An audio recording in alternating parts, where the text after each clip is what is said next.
ఆత్మావై పుత్రనామాసి, గురువుకి గురుపుత్రుడికి అభేదం. గురుపుత్రుణ్ణి కొట్టినా గురువుని కొట్టినా ఒకటే. కాబట్టి గురువు జోలికే వెళ్ళినప్పుడు గురుపుత్రుడి జోలికి వెళ్ళకూడదు, దాటేయాలి. కాబట్టి ముందుకు పోని రథాన్ని. వెళ్ళిపోయింది. ఇప్పుడు ఎవరు కనపడ్డారు? కృపాచార్యుల వారు. తను వదిలిపెట్టి వెడుతున్నాడు ఒక్కొక్క రథాన్ని.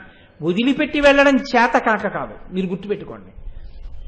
వాళ్ళు బాణం వేశారో వదిలిపెట్టడం. వాళ్ళు బాణం వేయనంతసేపు తాను వెయ్యడు, మొదట మాత్రం కాలు దువ్వడం. కాబట్టి ఇప్పుడు తర్వాత ఎవరు కనపడ్డాడు? కృపాచార్యుల వారు. ఈయనెవరు? చిన్నప్పటి నుంచి విద్య నేర్పినవాడు. ఈయన గురువేగా, ద్రోణుడితో తుల్యుడు. కాబట్టి కృపాచార్యుల వారి మీద వెయ్యొచ్చా బాణం? కాబట్టి కృపుడు గురించి ఎలా చెప్తాడో చూడండి. ఇది ధర్మం నడవడం అంటే ఇది. అధర్మం ఎక్కడ ఎలా మాట్లాడుతుందో మీరు ఊహ చేయలేరు, ధర్మం ఎక్కడేం మాట్లాడుతుందో మీరు ఊహ చేయగలరు. అంతే తేడా. ద్రోణుడి దగ్గర అర్జునుడు ఎలా మాట్లాడాడండి, కృపాచార్యుల వారి దగ్గర ఎలా మాట్లాడతాడని నేను అడిగాను అనుకోండి. ఇలాగే అంటాడండి, మా గురువుతో సమానమైన వాడు, చిన్నప్పటి నుంచి మాకు పాఠాలు నేర్పినవాడు, అమిత తేజోమూర్తి, మహానుభావుడు పోని అంటాడు అని మీరు అనగలరా? అనలేరా? కర్ణుడు ఏమంటాడు ద్రోణుడిని నేను అన్నాను అనుకోండి, మీరు చెప్పగలరా? మీరు చెప్పలేరు. ఎందుకని? వాక్కు యందు పారుష్యం, అహంకారం, పొగరబోద్దనం అది ఉన్నవాడు ఏం మాట్లాడతాడో మీరు చెప్పలేరు. ధర్మం ఉంది, మీరు చెప్పగలరు ఎక్కడ ఎలా ఉంటాడు. ఇంతే తేడా. మనిషిగా పుట్టిన తర్వాత ఇలా ఉండలేకపోతే ఏమిటి ప్రయోజనం చెప్పండి నాకు?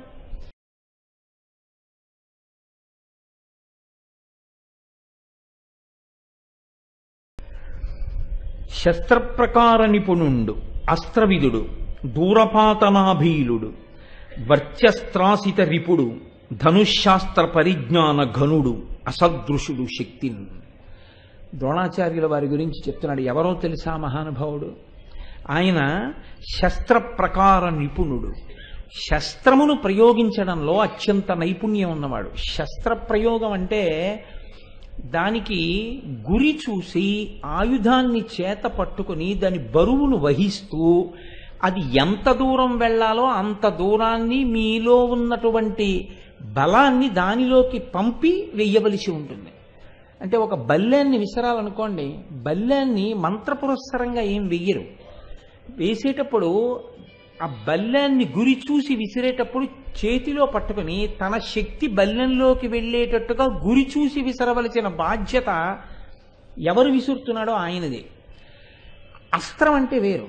అస్త్రం అంటే అభిమంత్రిస్తారు, దానికి మంత్రం ఉంటుంది, మంత్రాధిష్టాన దేవత ఉంటారు. ఆ మంత్రాధిష్టాన దేవతానుగ్రహము కొరకు ప్రార్థన చేసి చేత్తో బాణం పట్టుకోవాలనే నియమం లేదు. కేవలం ఓ గడ్డి పరకని పట్టుకుని అభిమంత్రించి విడిచిపెట్టేశారనుకోండి, విడిచిపెట్టేస్తే మీరు ఏ దేవతని అభిమంత్రణం చేశారో ఆ దేవత తన శక్తిని చూపించి మీరు ఎంతమంది మీద దాని ప్రభావం చూపించమని అడిగారో అంతమంది మీద చూపిస్తుంది. అది మంత్రశక్తి. అస్త్రము మంత్రశక్తి, శస్త్రము శౌర్యశక్తి. తనలో ఉన్నటువంటి శౌర్యాన్ని ప్రవేశపెట్టి విసురుతారు. ఓ కత్తి యుద్ధం చేస్తున్నాడు అనుకోండి, అప్పుడు అస్త్రమంత్రం అభిమంత్రించారు, తన బాహుబలంతో కత్తి యుద్ధం చేస్తాడు.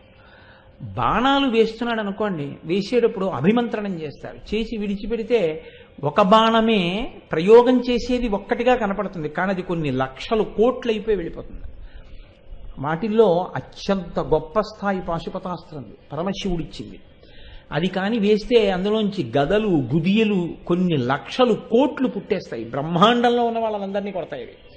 అంత శక్తివంతమైనవి. అందుకే ఎవరికి పడితే వాళ్ళకి అస్త్ర విద్య నేర్పరు. ఎందుకంటే ఎంతమంది మీద వెయ్యొచ్చు, ఎంతమందిని చెనకచ్చు అన్నది బాగా ఆలోచించి మాత్రమే ఉపయోగించగలిగినటువంటి విచక్షణా శక్తి ఉన్నవాడికి చెప్పాలి తప్ప కేవలం కోపం వస్తే చాలు ఓ అస్త్రాన్ని అభిమంత్రించి విడిచిపెట్టి జనాన్ని చంపేయడమే అలవాటుగా ఉన్నటువంటి ఉద్రేకపూరిత స్వభావం ఉన్నవాడికి అస్త్ర విద్య గురువులు నేర్పరు.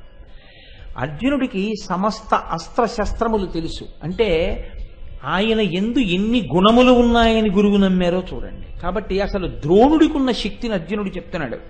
ఈయన శస్త్రప్రకార నిపుణుండు, అస్త్రవిదుడు. ఈయన శస్త్రములను వేస్తాడు, అస్త్రములను వేస్తాడు. దూరపాతనాభీలుడు, ఎంత దూరంలో ఉన్న లక్ష్యాన్నైనా సరే గురి చూసి కొట్టగలడు.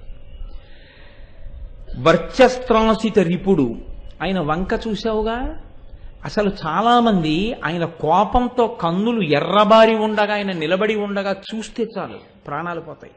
అంతటి వర్చస్సు ఉన్నవాడు. అది రౌద్రస్వరూపాన్ని పొందుతుంది యుద్ధభూమిలోకి వచ్చినప్పుడు. అంతటి వర్చస్సు కలిగినటువంటి మహాపురుషుడు, శాస్త్ర పరిజ్ఞాన ఘనుడు. అలాగని కేవలం ధనుర్విద్య ఒకటే తెలుసు అనుకుంటున్నావేమో మా గురువుగారికి. మా గురువుగారు శాస్త్రము తెలుసున్నవాడు.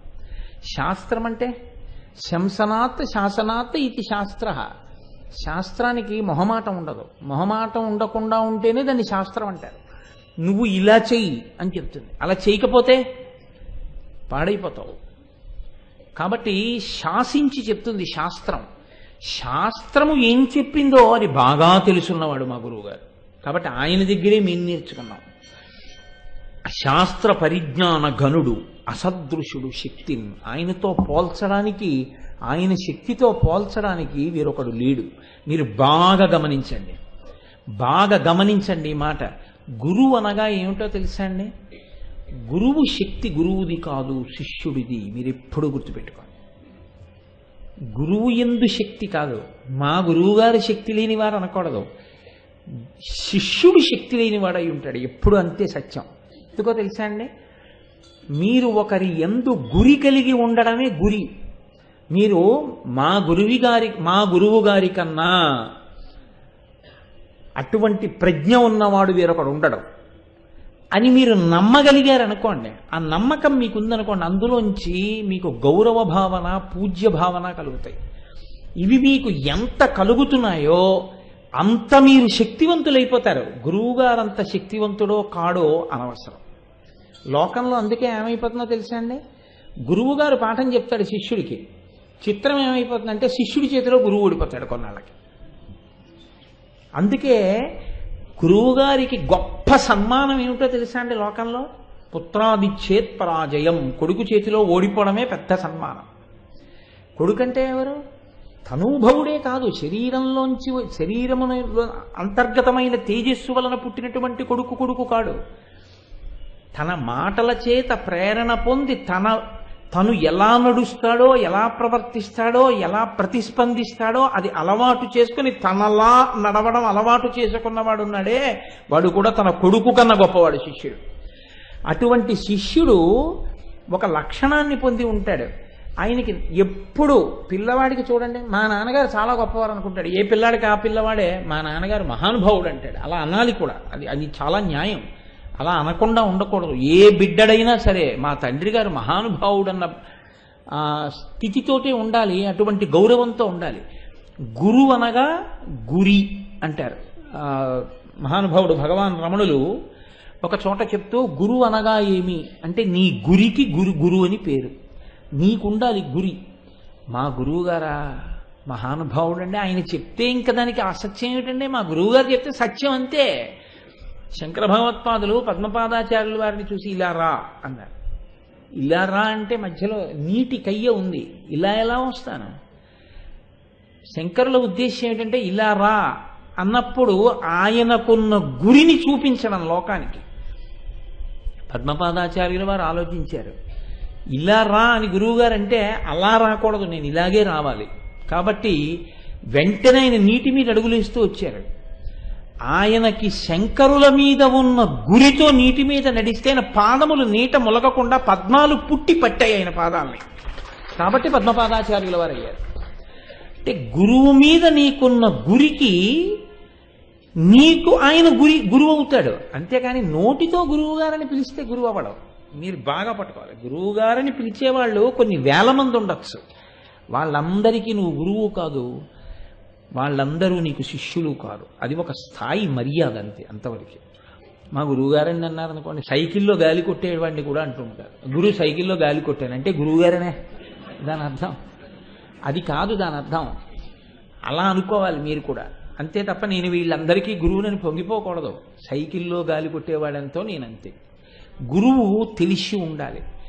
ఎన్ని వేల మంది తన చుట్టూ ఉన్నా నిజంగా తన పట్ల అటువంటి లక్ష్యశుద్ధి ఉన్నవాడెవరో, ఆంతరమునందు తన పట్ల గురి కలవాడెవరో గురువు పసిగట్టి ఉంటాడు. ఆ నేర్పరితనం గురువుకుంటుంది. ఆయనకి తెలుసు. మీకు ఇంకొక పెద్ద రహస్యం చెప్తున్నా. అసలు గురువు అలా ఎవరిని లెక్క పెట్టాడో వాళ్లతో గురువుగారు ఎప్పుడు ఎక్కువ మాట్లాడరు.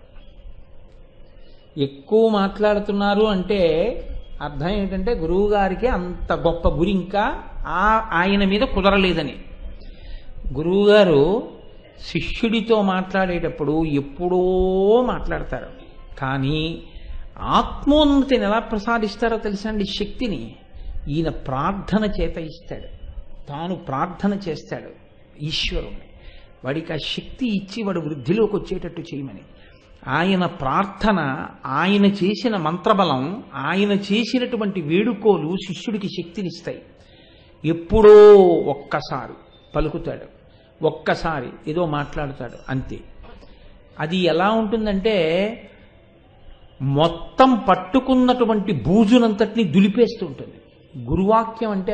అందుకే భగవాన్ రమణులు ఒక మాట చెప్తూ ఉంటారు, గురువు యొక్క మాట అంటే అది సింహ స్వప్నము లేదా సింహ గర్జన అంటారు.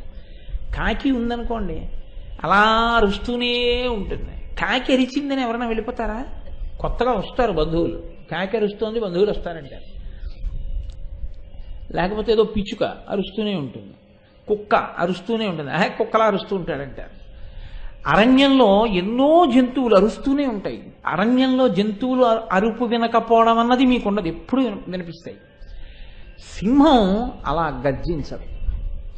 ఒక రోజు మొత్తం మీద ఇవాళ నేను గర్జించలేదేమిటి, అసలు నేను నోరు విప్పలేదేమిటి, నేను ఇవాళ ఏమీ అనలేదేమిటి అని ఉత్తినే గర్జన సింహం చేయదు. సింహం గర్జన చెయ్యాలంటే 2 లక్షణాలతో చేస్తుంది. ఒకటి అవలోకనము అంటారు. సింహం యొక్క వెంట్రుకలలోని వాసనకి జంతువులు పారిపోతాయి.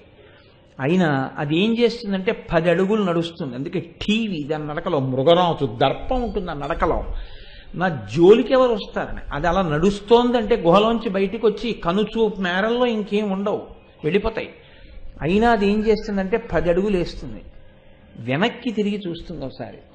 దాన్ని సింహావలోకనము అంటారు. దాని జోలికి ఎవ్వరు రారని దానికి తెలుసు, అయినా అది పరాకుగా ఉంటుంది. దానికి అది అలవాటు. ప్రతి 10 అడుగులకి ఒకసారి ఆగి వెనక్కి చూస్తుంది. అస్తమానం తను చదువుకున్న చదువుని పురస్చరణ చేసుకోవడం, పెద్దల మాటల్ని జ్ఞాపకానికి తెచ్చుకుంటూ ఉండడం, తన అనుష్ఠానాన్ని దిద్దుకుంటూ ఉండడం, ఇది సింహం లాంటి గురువుకు అలవాటు. సింహం ఎత్తైన ప్రదేశం ఎక్కి పడుకుంటుంది. పడుకోవడం కూడా చాలా గమ్మత్తుగా పడుకుంటుంది. నిద్రపోయినప్పుడు పడుకోవడం వేరు, మామూలుగా పడుకోవడం వేరు. ఏదో బడలిక తీరడానికి పడుకున్నట్టు 2 కాళ్ళు ముందుకు చాపి దాని మీద ఇలా తల ఓరగిలిగా పెట్టించు పడుకుని ఓసారి నోరు విప్పి నాలుకంతా తిప్పి ఆ పర్వత శిఖరం నుంచి గర్జిస్తుంది ఒక్కసారి. ఆ గర్జించి ఇలా పడుకుంటే అది గర్జన చేస్తే ఒక 10 కిలోమీటర్ల దూరం ఉండొచ్చు ఆ సింహం ఉన్న ప్రదేశానికి, ఎక్కడో ఒక జంతువు నిర్భయంగా తిరుగుతున్న ప్రదేశానికి. ఈ గర్జన వినపడింది, సింహం కనపడలేదు ఎక్కడుందో. గర్జన వినపడితే వెంటనే ఎక్కడ వినపడిందో అక్కడ ఆ జంతువు ఏది దాక్కోవడానికి కనపడిందో అందులో దూరిపోతుంది అంతే. ఇక మళ్ళీ ఎప్పుడు పైకి వస్తుందంటే మళ్ళీ ఇంకో గర్జన వినపడాలి. అంటే అది లేచి వెళ్లే ముందు మళ్ళీ గర్జిస్తుంది. అది లేచి ఒకసారి ఒళ్ళంతా సాగేటట్టు, ఆవులు ఎద్దులు సాగుతాయే అలా ఇలా సాగిలు తీసి మళ్ళీ ఓ గర్జన చేసి నడిచి గుహలోకి వెళ్ళిపోతుంది. అలా 2వ గర్జన చేసి అది వెళ్ళిపోయేంత వరకు జంతువులన్నీ పడుకుంటాయి, ఎక్కడివక్కడ బొరియల్లో దూరిపోతాయి. మామూలు వాళ్ళ మాటలు వేరు, కాకి గోల. గురువు యొక్క మాట గర్జన. గురువుగారు ఒక్క మాట మాట్లాడితే అంత మార్పు తీసుకురాగలడు. ఆయన వాక్కుకంత శక్తి ఉంటుంది. ఎక్కడిదా శక్తి? సహజము. సింహమునకు ఎలా ఉంటుందో గురువుకు అలా ఉంటుంది అంతే. కాబట్టి ఇప్పుడు అటువంటి శక్తి ఉన్నది అని అన్ని జంతువులు ఎలా భయపడతాయో, మా గురువు గారు అటువంటి వాడు అని నువ్వు నమ్మడం నీ మీద ఉంటుంది గురి. నీకు ఆ గురు ఉంటే ఆయన నీ గురువు. బాగుండదు ఒకసారి గురువుగారు అంటే గురువుగారు కాదు.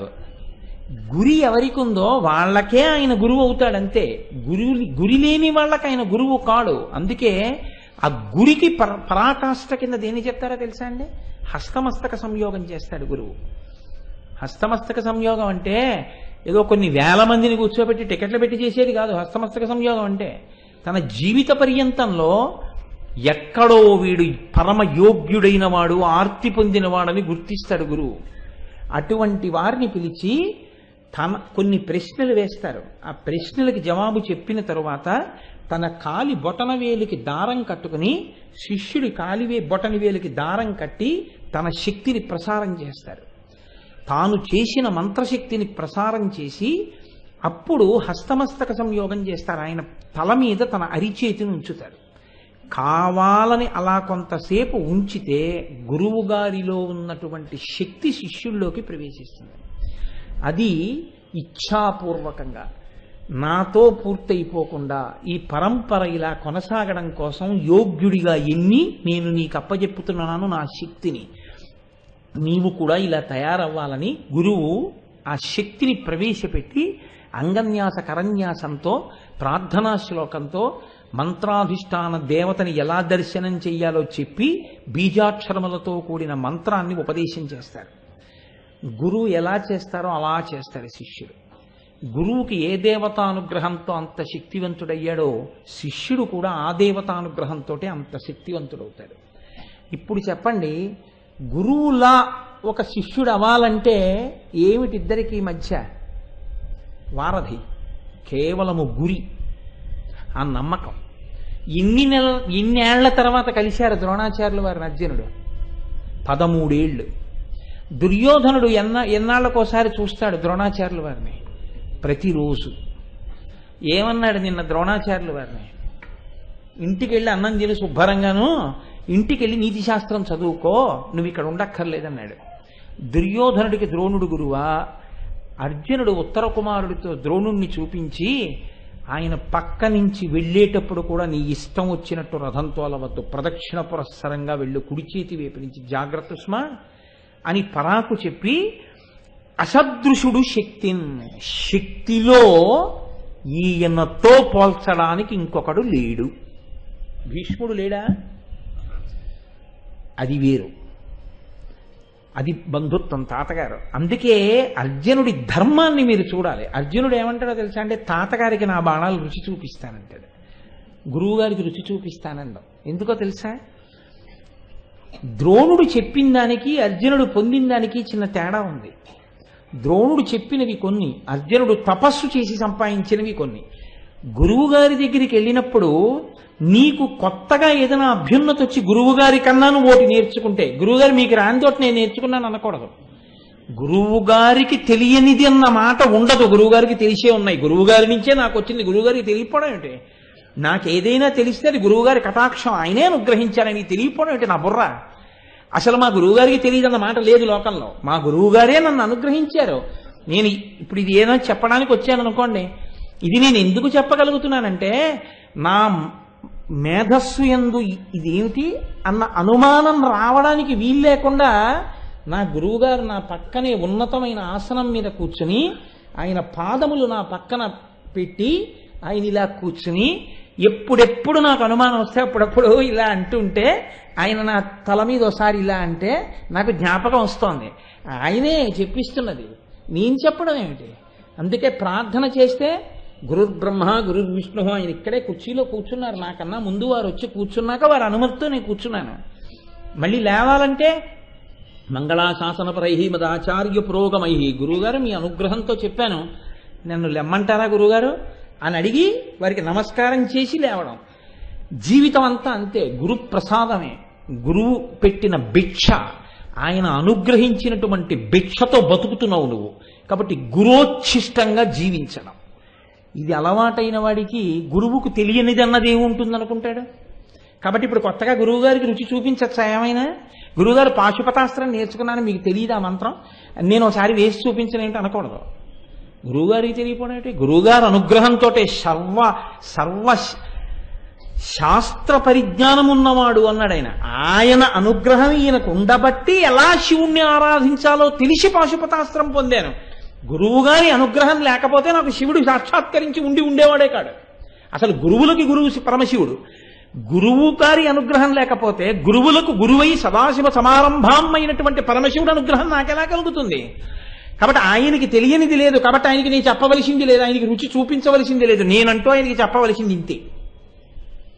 ఆయనకి నా జీవితంలో నీ చెయ్యవలసింది ఏమైనా ఉంటే ఒక్క నమస్కారం తప్పంతకన్నా నీ చెయ్యగలిగినదన్నది వేరొకటి లేదు గురువు గారికి. ఎందుకంటే నేను ఆయనకి ప్రత్యుపకారం చేయడానికి లెక్క కట్టి చెయ్యగలిగిన ఉపకారము కాదు గురువుకి చేసేది. నువ్వు ఏం చేస్తే గురువుగారు ఉపకారం తీర్చగలవు? అసలు గురువుగారికి ప్రత్యుపకారం అన్న మాట లేదు. అందుకే గురువుకి సామాన్య నిబంధనలేవి వర్తించవు కూడా లోకంలో. ఇది లోపల పొంగిపోతే అర్జునుడి నోటి వెంట వస్తున్న మాటలు. అదే తాతగారి విషయంలో అయితే తాతగారు మనవడు వృద్ధిలోకి రావాలి. తాతగారండి అరణ్యవాసంలో కొన్ని నేర్చుకున్నారు, మీకు రుచి చూపిస్తాను చూడండి. అనో అస్త్రం వేయచ్చు ఆయన మీద, సంతోషిస్తాడు. భీష్ముడి దెబ్బతిని అన్న ఇది నేర్చుకున్నావురా అంటాడు. గురువుగారి మీద అన్నా ఇన్ని నేర్చుకున్నావురా అంటే గురువుగారిని అలా వేయకూడదు అస్త్రాలు. అందుకని గురువుగారి మీద తప్పకపోతేనే గురువుగారి అనుమతితో ఆయన వేస్తే ఉపసంహారం చెయ్యాలంతే తప్ప గురువుని కొట్టే ప్రయత్నం అధమం అన్నాడంతే అర్జునుడు. బాణం వేయవలసి వస్తే ఇది మా దౌర్భాగ్యం, రాచరికంలో క్షత్రియ పుట్టక పుట్టినందుకు గురువు మీద బాణం వేయాల్సి వచ్చింది అన్నాడు. ఇది ఆయన శీలాన్ని చూపిస్తుంది. ఎవరు వృద్ధిలోకి వస్తారు ఇప్పుడు నాకు చెప్పండి? దుర్యోధనుడా, కర్ణుడా, అర్జునుడా? ఎక్కడ గురి ఉందో అక్కడ అభ్యున్నతి. చదువు సంస్కారము అని రెండు మాటలు ఉంటాయి. చదువు అంటే కేవలము మేధస్సు నిండి ఉండడం, ఒక ప్రజ్ఞ లోపలికి ప్రవేశించడం. సంస్కారము అంటే ఆ ప్రజ్ఞ యొక్క మూలమును గుర్తెరిగి భక్తి పరతంత్రతతో జీవించగలిగినటువంటి అనుష్ఠాన పర్యంతమైన నడవడిగలిగినటువంటి విధి విధానము. అది లేకుండా కేవలం ఒక విభూతి ప్రవేశించింది అనుకోండి, అది ఎందుకు పనికొస్తుందంటే అహంకారానికి పనికొస్తుంది తప్పించి ఇంకెందుకు పనికిరాదు. అది ఆఖరికి ఏం చేస్తుందంటే ఎవరి యందు ఈ విభూతి అలా ప్రకాశించిందో వాణ్ణి తినేస్తుంది. అది ఆ అహంకారంతో పడిపోతాడు. కాబట్టి శిష్యుడు అన్న మాటకి పర్యాయ పదం ఏమిటంటే అపారమైనటువంటి వినయము కలిగిన వాడు. ఎంత గురువు గారి దగ్గర అంత వినయం ఉంటేనే శిష్యుడు. అందుకే లోకంలో ఎవరి దగ్గర ఎక్కువ మాట్లాడకూడదు అంటే ఒక్కటే నియమం, గురువు గారి దగ్గరే మాట్లాడకూడదు. ఎందుకంటే ఎప్పుడైనా నువ్వు తెలుసుకోవడం అంటూ ఉంటే గురువుగారి దగ్గరే. కాబట్టి ఆయన మాట్లాడాలి, నువ్వు వినాలి. నువ్వు ఆయన దగ్గరికి వెళ్ళి నువ్వు ఎక్కువ మాట్లాడడం, ఆయన వినడం జరిగిందంటే నీకు చేత కాలేదు అసలు నిలబడ్డావు. నువ్వు ఇంకా చాలా ఎదగాలని గుర్తు. ఆయనకి మాట్లాడే అవకాశం నువ్వు ఇవ్వాలి, అప్పుడు జీవితానికి అభ్యున్నతి. కాబట్టి చూడండి, అసదృశుడు శక్తిన్, ఈయనతో పోలిక లేదెవరికి అన్నాడు. అంటే ఆయన గురి కాబట్టి అర్జునుడు అంత గొప్పవాడు కాగలిగాడు అని.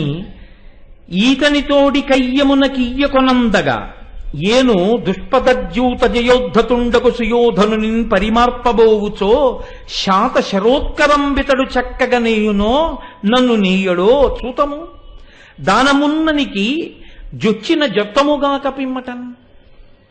బాగా గుర్తుపెట్టుకో, ఈయనతో నేను యుద్ధం చేయడం అన్నది ఎప్పుడూ ఉండదు. ఈయన ప్రతిపక్షంలోనే నిలబడి ఉండొచ్చు కాక నా అంత నేనుగా కాలు దువ్వి బాణం వేయడం అన్నది ఎన్నడూ ఉండదు. ఇవాళే కాదు, ఎప్పుడూ ఉండదు. వెయ్యను. ఎవరిని పట్టుకుంటాను? రాజుని పట్టుకుంటాను. మాయాజ్యూతం నడిపి దుర్మధుడైనటువంటి ఆ దుర్యోధనుడున్నాడే వాణ్ణి పట్టుకుంటాను. ఆ రాజుని పట్టుకోవడం అనేటటువంటి ప్రయోజనానికి అడ్డుగా ద్రోణాచార్యుల వారు వచ్చి నిలబడ్డారనుకోండి, అప్పుడు కూడా వెయ్యను.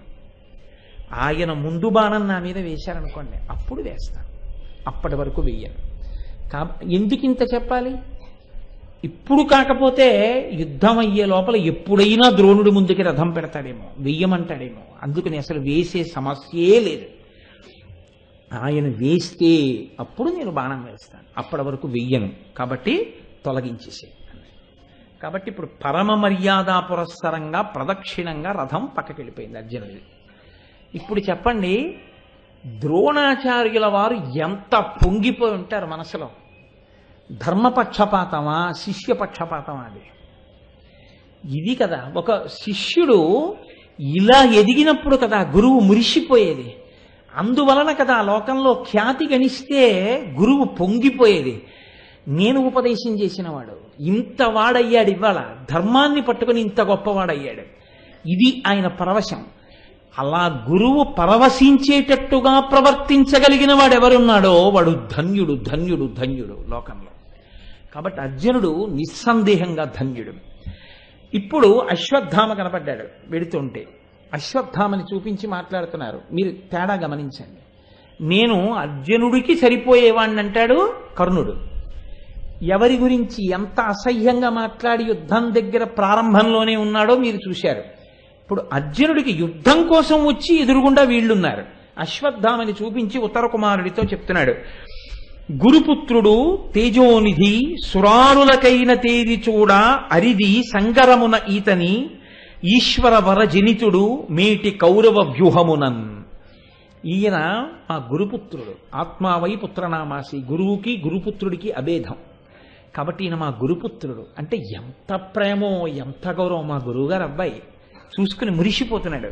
సురారులకైనా తేరి చూడ అరిది సంగరమున ఈతని. దేవతలకైనా కూడా రాక్షసులకైనా కూడా యుద్ధంలో ఇతన్ని తేరిపారి చూడడం కుదరదు. అంతటి మహాయోధుడు, వరజనితుడు, మామూలుగా పుట్టినవాడు కాదు. మా గురువు గారి అనుష్ఠాన బలానికి పరమేశ్వరుడు మెచ్చుకుని ఇచ్చినటువంటి కొడుకు. శివానుగ్రహంతో పుట్టాడు అశ్వత్థామ. కాబట్టి వరజనితుడు. ఇవాళ ఈ కౌరవులలో ఉన్న మేటి యోధులలో ఆయన ఒకడు. పోని రథాన్ని. ఆత్మావై పుత్రనామాసి. గురువుకి గురుపుత్రుడికి అభేదం. గురుపుత్రుణ్ణి కొట్టినా గురువుని కొట్టినా ఒకటే. కాబట్టి గురువు జోలికే వెళ్ళినప్పుడు గురుపుత్రుడి జోలికి వెళ్ళకూడదు, దాటేయాలి. కాబట్టి ముందుకు పోని రథాన్ని. వెళ్ళిపోయింది. ఇప్పుడు ఎవరు కనపడ్డారు? కృపాచార్యుల వారు. తను వదిలిపెట్టి వెళుతున్నాడు ఒక్కొక్క రథాన్ని. వదిలిపెట్టి వెళ్ళడం చేత కాక కాదు, మీరు గుర్తుపెట్టుకోండి. వాళ్ళు బాణం వేశారో వదిలిపెట్టడం. వాళ్ళు బాణం వేయనంతసేపు తాను వెయ్యడు. మొదట మాత్రం కాలు దువ్వడం. కాబట్టి ఇప్పుడు తర్వాత ఎవరు కనపడ్డాడు? కృపాచార్యుల వారు. ఈయనెవరు? చిన్నప్పటి నుంచి విద్య నేర్పినవాడు. ఈయన గురువేగా. ద్రోణుడితో తుల్యుడు. కాబట్టి కృపాచార్యుల వారి మీద వెయ్యొచ్చా బాణం? కాబట్టి కృపుడి గురించి ఎలా చెప్తాడో చూడండి. ఇది ధర్మం నడవడం అంటే ఇది. అధర్మం ఎక్కడ ఎలా మాట్లాడుతుందో మీరు ఊహ చేయలేరు. ధర్మం ఎక్కడేం మాట్లాడుతుందో మీరు ఊహ చేయగలరు. అంతే తేడా. ద్రోణుడి దగ్గర అర్జునుడు ఎలా మాట్లాడాడండి, కృపాచార్యుల వారి దగ్గర ఎలా మాట్లాడతాడని నేను అడిగాను అనుకోండి. ఇలాగే అంటాడండి. మా గురువుతో సమానమైన వాడు, చిన్నప్పటి నుంచి మాకు పాఠాలు నేర్పినవాడు, అమిత తేజోమూర్తి, మహానుభావుడు పోని అంటాడు అని మీరు అనగలరా? అనలేరా? కర్ణుడు ఏమంటాడు ద్రోణుడని నేను అన్నాను అనుకోండి, మీరు చెప్పగలరా? మీరు చెప్పలేరు. ఎందుకని? వాక్కు యందు పారుష్యం, అహంకారం, పొగరబోద్దనం అది ఉన్నవాడు ఏం మాట్లాడతాడో మీరు చెప్పలేరు. ధర్మం ఉంది, మీరు చెప్పగలరు ఎక్కడ ఎలా ఉంటాడు. ఇంతే తేడా. మనిషిగా పుట్టిన తర్వాత ఇలా ఉండలేకపోతే ఏమిటి ప్రయోజనం చెప్పండి నాకు. ఇది అర్జునుడి యొక్క గొప్పతనం. కాబట్టి కృపుణ్ణి చూసి అన్నాడు, ధైర్యధనుడితడు ద్రోణాచార్యులకెనవచ్చు దివ్య శరవిధుడు కృపాచార్యుడు మత్పితృసఖుడు ఆచార్యకమునరించ మాకు శైశవము తరిన్. ఈయన్ని కృపాచార్యుడు అంటారు. ధైర్యధనుడు, అపారమైన ధైర్యం ఉన్నవాడు. ద్రోణాచార్యులకెనవచ్చు, ద్రోణాచార్యుల వారితో సమానంగా చెప్పచ్చు. దివ్య శరవిధుడు, గొప్ప గొప్ప బాణములు తెలిసినటువంటి వాడు కృపాచార్యుడు. మత్పితృసఖుడు, ఇది తలుచుకోవడంలో ఉన్న గొప్పతనం. తన తండ్రి గారే తనకి బాగా తెలియదు అర్జునుడికి. అటువంటి వాడు చెప్తున్నాడు, మా నాన్నగారికి స్నేహితుడైన. తండ్రిని గౌరవించడం ఒకెత్తండి, మా నాన్నగారి స్నేహితుడండి ఆయన అని మీరు వెళ్ళి ఎంతో గౌరవంగా నిలబడి మర్యాదతో ప్రవర్తించడం ఒకెత్తు. నేను ఇవాళ పొద్దున్నే ఒక ఉపనయనానికి వెళ్ళాను నా స్నేహితుడింటికి. 2 కొడుకులు, జాతి వజ్రాలు. నేను నా స్నేహితుడింటికి వెళ్ళింది. నా స్నేహితుడు నన్ను వరసకి గురువుగారని పిలుస్తాడు. నాతో కలిసి ఉద్యోగం చేస్తున్నా ఆ మాటకొస్తే నా పై స్థాయిలో ఉన్నటువంటి వ్యక్తి అయినా నా ఎందంత వినయంతో ఉంటాడు ఆయన. ఆయన అలా ఉంటాడు కాబట్టి పీటల మీద ఉన్నవాడు లేచొచ్చి నాకు నమస్కారం చేశాడు. నేను పొంగిపోయాను. దేనికంటే నాకు నమస్కారం చేశాడని కాదు, మా పితృసఖుడు, మా నాన్నగారి స్నేహితుడు, ఆయన వచ్చాడు. ఎంత గౌరవం, ఎంత మర్యాద. ఇది కదా పాండవుల వారసత్వం అంటే. చాలు ఇలాంటి చోటుకి వచ్చాను, సంతోషపడిపోయాను. ఇది ఉండవలసిన మర్యాద, పిల్లలు నేర్చుకోవలసిన మర్యాద. మా నాన్నగారి స్నేహితుడు, ఎంత గొప్ప మాట అండి. ఎందుకంత గౌరవించానంటే, అమ్మో మా నాన్నగారి స్నేహితుడండి ఆయన అంటే నాన్నగారు పూజనీయుడు. నాన్నగారు ఎప్పుడూ ఆయనతో స్నేహంగా ఉంటారంటే మా నాన్నగారి చేత ప్రేమింపబడిన వాడు మా నాన్నగారి పక్కన ఎప్పుడూ ఉండేవారు. కాబట్టి నాన్నగారితో సమానంగా గౌరవించవలసిన వారు. ఎంత గొప్ప మాట! ఏమి సంస్కారం అండి నిజంగా. అందుకని తండ్రితో సమానమయ్యా నాకు గురువు. పైగా ఈయన ఆచార్యకమునరించ మాకు శైశవము తరిన్.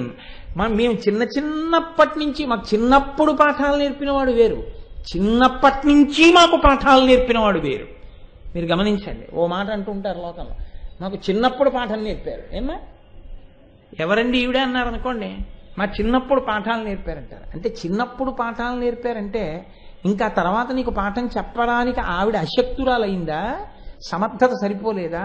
ఇంకా ఆవిడ అవసరం నీకు లేకపోయిందా? ఆవిడ నేర్పిన అంటే ఆవిడ అని ఎందుకంటున్నానంటే నాకు ఆవిడని దృష్టిలో పెట్టుకుని ఆవిడ అని వచ్చేస్తుంది. ఆయన నేర్పిన ఆయన నేర్పిన ఆయన నేర్పిన వీటి మధ్యలో ఉన్నవే నువ్వు పిహెచ్డీ చేసినా చదివావు. కాబట్టి ఆచార్యకమునరించ మాకు శైశవము తరిన్. మాకు చిన్నప్పటి నుంచి గురువే. ఆయన చెప్పిన ఆయే ఇప్పటికీ ఎక్కడ తరిగినా. అందుకని చిన్నప్పటి నుంచి మాకు గురువు, చిన్నప్పుడు మాకు గురువు. తేడా ఉందా లేదా మాటలో? అంటే ఏదో మా తెలియనితనంలో చెప్పారు అంతే ఆయన స్థాయి అన్న అహంకృతి ఉందా మాటలో. చిన్నప్పటి నుంచి మాకు గురువు అంటే ఆయన గురుత్వం పోలేదు. ఇప్పటికీ మాకు ఆయన ఆచార్యుడే. నేను గుర్తుపట్టానంటే ఆయన పుణ్యం, లేకపోతే నాకు తెలియదు. నేర్పి నేను బతికున్నంత కాలం చదువుకోవడానికి అర్హత ఇచ్చింది ఆయనే. కాబట్టి ఎప్పటికీ ఆచార్యుడే. ఈ మాట అనాలంటే ఎంత సంస్కారం ఉండాలండి మనసులో. చిన్నప్పుడు మేస్టారు, చిన్నప్పటి నుంచి మేస్టారు.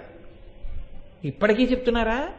అక్కర్లేదు. ద్రోణాచార్యులు వారు చెప్పారు పెద్దయ్యాక. కానీ ఆయన చెప్పబట్టి ఈయన చెప్పడానికి అవకాశం కుదిరింది. ఇది అనడం గొప్ప సంస్కారం, చాలా గొప్ప మాట. నేను అందుకే చెప్తాను, భారతంలో పద్యాలు పెద్దవాళ్ళకి ఎంత అవసరమో చిన్నపిల్లలకు కూడా అంత అవసరం అండి.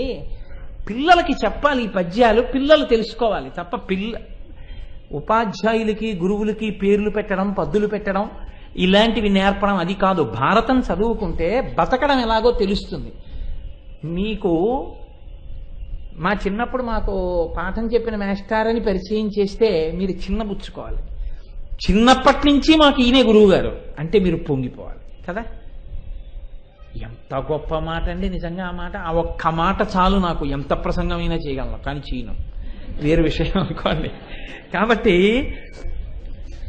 ఆచార్యకమునరించ మాకు శైశవము తరిన్ అని యోధాగ్రేసరుడిద్ధతేజుడు రణోద్యాగానురక్తుండు దుస్సాధ ప్రక్రమ బాహువీర్యుడు కురుక్ష్మాపాల వాల్లభ్య లక్ష్మీ ధామాత్ముడు జమదగ్న కలిత శ్రేష్టాస్త్ర విద్యాఢ్యుడి రాధేయుండు ఒక చీరికింకొనడు వీరవ్రతమున్ పోరులను. కర్ణుడిని చూపించాడు. కృపాచార్యుల వారి గురించి చెప్పి వేస్తాడా బాణం? చిన్నప్పటి నుంచి గురువు అయితే ముందు యుద్ధం ఎందుకు చేస్తాడు? పోని రథాన్ని ముందుకెళ్ళిపోయింది. ఆయన కూడా బాణం వేస్తే వేస్తా. ముందుకెడితే ఎవరు కనపడ్డారు? కర్ణుడు కనపడ్డాడు. ఇప్పుడు కర్ణుడిని చూపించి చెప్తున్నాడు. అర్జునుడి గురించి కర్ణుడు ఏమన్నాడో, కర్ణుడి గురించి అర్జునుడు ఏమంటాడో మీరు చూడాలి. ఇద్దరికీ ఒకళ్ళ మీద ఒకళ్ళకి పోటీ. ఇప్పుడు కనపడని అక్కడి నుంచే కొట్టేస్తా పతాకాన్ని అన్నాడు, అక్కడి నుంచే కొట్టేస్తా రథాన్ని అన్నాడు, అక్కడి నుంచే కొట్టేస్తా ధనస్సు అన్నాడు, అక్కడి నుంచే అర్జునుడి శరీరంలో బాణాలు గుప్పించేస్తా అన్నాడు. ఏవి ఆవులు వెళ్ళిపోయి ఎదురుగుండా వచ్చాడు. ఏం చేశావు? వేశావా ఒక్క బాణం? ఇప్పుడు అర్జునుడు మాట్లాడుతున్నాడు కర్ణుడి గురించి. ఎవరితో? ఉత్తరుడితో చెప్తున్నాడు. ఇంతకు ముందు తెలియని వాడితో. ఇంతకు ముందు తెలియని వాడితో చెప్పేటప్పుడు మీరు చెప్పిందే శాస్త్రం కదా. ఇంతకు ముందు తెలియని వాడికి కొత్తపల్లి కొబ్బరి అంటే ఎలా ఉంటుందో తెలియదు అనుకోండి. అసలు మామిడి పండు అంటే తెలియదు, బంగిని పిల్లిని కొత్తపల్లి కొబ్బరి నమ్మేయడం తేలిక కదా, చాలా తేలిక. ఎందుకంటే ఆయనకేం తెలియదు. మీరేం చెప్తే అది శాస్త్రం. కర్ణుడు ఉత్తరుడి చేత చూడబడని వాడు, ఇప్పటిదాకా చూడలేదు, ఇప్పుడు చూస్తున్నాడు. కాబట్టి ఇప్పుడు చూస్తున్నప్పుడు అర్జునుడు బాగా తెలుసున్నవాడు కర్ణుడి గురించి. ఆయన ఏం చెప్తే అది చెల్లుతుంది. యుద్ధభూమి లోపల కడుపు మండిపోతోంది అతను చేసిన నేరాలకి. కానీ పరిచయం చేసేటప్పుడు యుద్ధభూమిలో ఎంత మర్యాదగా పరిచయం చేశాడో చూడండి. యోధాగ్రేసరుడిద్ధతేజుడు. ఇతను యుద్ధంలో అపారమైనటువంటి తేజస్సు కలిగిన వాడు, మహావీరుడు, రణోద్యాగానురక్తుండు, యుద్ధం చేయడంలో గొప్ప అనురక్తి కలిగిన వాడు, మంచి ఇష్టం ఉన్నవాడు తప్ప అమ్మ బాబోయ్ యుద్ధమా అనేవాడు కాడు. యుద్ధం అంటే మంచి ఉత్సాహం. దుస్సాధ ప్రక్రమ బాహువీర్యుడు, అపారమైనటువంటి బాహుబలము కలిగినటువంటి మహావీరుడు, కురుక్ష్మాపాల వల్లభ్య లక్ష్మీ ధామాత్ముడు, ఈ రాజ్యాన్ని ఏలేటటువంటి దుర్యోధన ప్రభువు యొక్క అత్యంత ఆంతరంగికమైనటువంటి ప్రేమ పొందిన స్నేహము కలిగినటువంటి స్నేహితుడు, కురుక్ష్మాపాల వల్లభ్య లక్ష్మీ ధామాత్ముడు, జామదగ్న కలిత శ్రేష్టాస్త్ర విద్యాఢ్యుడి రాధేయుండు. ఇతను జమదగ్నిపుత్రుడైనటువంటి పరశురాముడి దగ్గర అస్త్ర విద్యలన్నింటినీ కూడా తెలుసుకున్నటువంటి మహావీరుడు, సాక్షాత్ పరశురాముడికి శిష్యుడు. ఒక చీరికింగొనడు వీరవ్రాతమం పోరులను, ఒక పట్టాణ యుద్ధాల్లో లొంగిపోయేవాడేం కాదు, మహాయోధుడు, అపారమైనటువంటి పరాక్రమశాలి. యుద్ధం చెయ్యొద్దు, బాణం వెయ్యొద్దని లేదు, వెయ్యవలసిందే, రాజును చూడన్నాడు. అంటే విడిచిపెట్టాను. కర్ణుడి మీద బాణాలు వేయడం, కర్ణుడితో యుద్ధం చేయడం జరిగి తీరుతుంది. కానీ ఇప్పుడు నా ఉద్దేశం వీళ్ళందరూ యుద్ధానికి రావాలి. ఎలాగో నా అంతా నేను యుద్ధం చేయకూడదు, వాళ్ళు యుద్ధానికి రావాలి, నేను వీళ్ళందరినీ కూడా నిగ్రహించి వెళ్ళాలి. వీళ్ళందరూ నాతో యుద్ధానికి వచ్చి వెంటనే యుద్ధంలో జయాపజయములు నిర్ణయింపబడిపోవాలి. అపజయం అన్న మాటే లేదు. నేను అనుకున్నది సాధించేయాలంటే రాజును పట్టేసుకోవాలి. ఏడివాడు ఎక్కడున్నాడు వెతుకుతున్నాడు, కనబడ్డాడు దుర్యోధనుడు. ఇప్పుడు దుర్యోధనుణ్ణి చూపించాడు. ఉగ్రుడనూనమాన మహిమోన్నత చిత్తుడు, అజయ్య విక్రమోదగ్రుడు, హస్తలాఘవ సమన్వితుడేయుడెడన్, సమగ్ర కోపాగ్రహ బుద్ధి మాదెస, అనార్యుడు కార్యమునందు, ధార్తరాష్ట్రాగ్రజుడీతనిన్ కదిచినప్పుడు పండువ నాకు ఉత్తరా అని పిలిచి, ఇతనే దుర్యోధనుడు. ఇతన్ని కలిసినప్పుడల్లా నాకు పండగ. ఎందుకో తెలుసా? సంతోషానికి కాదు. ఎలా చెప్పాడో చూడండి. ఎందుకు పండగో చెప్తున్నాడు. వెంటనే నింద చేయలేదు. మొదట ఏమని చెప్పాడంటే ఉగ్రుడు, చాలా కోపం కలిగిన వాడు, అనూనమాన మహిమోన్నత చిత్తుడు, ఏ సామాన్యమైనటువంటి మనస్సున్నవాడు ఏం కాడితను, అజయ్య విక్రమోదగ్రుడు, అపారమైనటువంటి బలపరాక్రమాలు కలిగిన వాడు, అంత తేలికగా ఓడించడానికి సాధ్యమైన వాడేం కాడు. హస్తలాఘవ సమన్వితుడేయునెడన్, బాణాలు వేసేటప్పుడు మంచి లాఘవంగా యుద్ధం చేయగలిగినటువంటి నేర్పరి. ఎవరి వలన తాను 12 ఏళ్ల అరణ్యవాసం అజ్ఞాతవాసం చేశాడో ఆయన కనపడినప్పుడు అర్జునుడు పలుకుతున్న పలుకులు, మాట మాట్లాడడం అంతే ఎంత మర్యాదగా ఉండాలో, ఎంత గౌరవంగా ఉండాలో, చిన్న చిన్న విషయాలకి స్నేహితుల మీద ఉద్ధతితో మాట్లాడడం ఎంత దోషమో చూపిస్తాడు అర్జునుడు. కాబట్టి మా దశ అనార్యుడు, కానీ మా పట్ల మాత్రం ఎందుకో చాలా కోపంగా ఉంటాడు. అనార్యుడు కార్యమునందు, ఒక పని చేసేటప్పుడు ముందు వెనకలు ఆలోచించకుండా చేసేస్తుంటాడు. ధార్తరాష్ట్రాగ్రజుడితనిన్ కదిసినప్పుడు, ధార్తరాష్ట్రాగ్రజుడైనటువంటి ఈ దుర్యోధనుణ్ణి కలిసినప్పుడు మాత్రం నాకు పండగ కింద ఉంటుంది. ఎందుకంటే ఇన్ని కష్టాలు పెట్టాడు కదా, అందుకని 4 బాణపు దెబ్బలు కొట్టడం నాకు చాలా సంతోషం. అలా కొట్టడానికి అవకాశం ఎప్పుడు కలుగుతుందంటే యుద్ధంలోని. ఇతరప్పుడు నా చేత నమస్కరింపబడవలసిన వాడు, ఎందుకంటే నాకన్నా ముందు పుట్టాడు. అందుకని నేను నమస్కరించాలి తప్ప నేను ఆయన్ని ఏమి చేయడం కుదరదు. యుద్ధభూమిలో అయితేనా నాకు ధర్మం ఉంది, యుద్ధభూమిలో దొరికాడు కాబట్టి వాయించేయగలను. కాబట్టి పండగ నాకు ఇలాంటప్పుడు కలిస్తే. ఎంత మర్యాదగా మాట్లాడాడో చూడండి, కోపాన్ని కూడా ఎంత అందంగా ఆవిష్కరించాడో చూడండి దుర్యోధనుడి విషయం. ఒక్కరి విషయంలో నోరు జారి మాట్లాడింది ఏంటండి? ఇప్పుడు దుర్యోధనుణ్ణి కొట్టాలి, ఇక్కడ యుద్ధం ప్రారంభం చెయ్యాలి.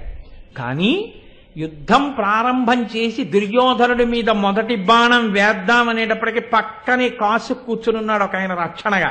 ఎవరు? తాతగారు భీష్మాచార్యుల వారు. చూపించాడు, అడిగో అక్కడున్నాడే మహానుభావుడు.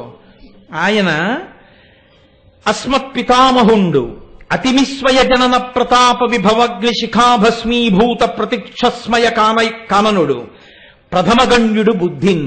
ప్రథమగణ్యుడు, బుద్ధి గురించి చెప్పాలంటే మా తాతగారి గురించే చెప్పాలి. అంతటి మహానుభావుడు అస్మత్పితామహుండు మా తాతగారు.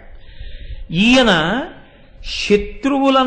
శత్రువు అన్నవాడు ఆయన ముందు నిలబడితే భస్మీపటలం చేసేసి శత్రువులనేటటువంటి అరణ్యాల్ని కాల్చేసి బూది చేసి అటువంటి అరణ్యముల యందు నిలబడగలిగిన వాడు. అంటే ఆయన ముందు శత్రువుగా నిలబడగలిగిన వాడు ఉండడు. అస్మత్ పితామహుండు, మాకు తాతగారు. ఈయన బహుమహితాయుధ విద్యా రహస్య సంవేది, ధాత్తరాష్ట్రులకును మాకు హితంబకోరు సముడై సహాయమగు వారలకు అచట తానునికి. ఎంత ధార్మికంగా మాట్లాడాడో చూడండి. ఈయన బహుమహితాయుధ విద్యా రహస్య సంవేది. ఈయన ఒక నిధి. దేనికో తెలుసా? ఎన్ని అస్త్రాలు, ఎన్ని శస్త్రాల ప్రయోగాలు, ఉపసంహారాలు ఈయనకి తెలుసో చెప్పడం కష్టం. అన్నీ తెలుసు ఆయనకి. బుద్ధిలో అగ్రగణ్యుడు, మహానుభావుడు. ఇంత బుద్ధి కలిగిన వాడు, అన్ని రహస్యాలు తెలుసున్నవాడు.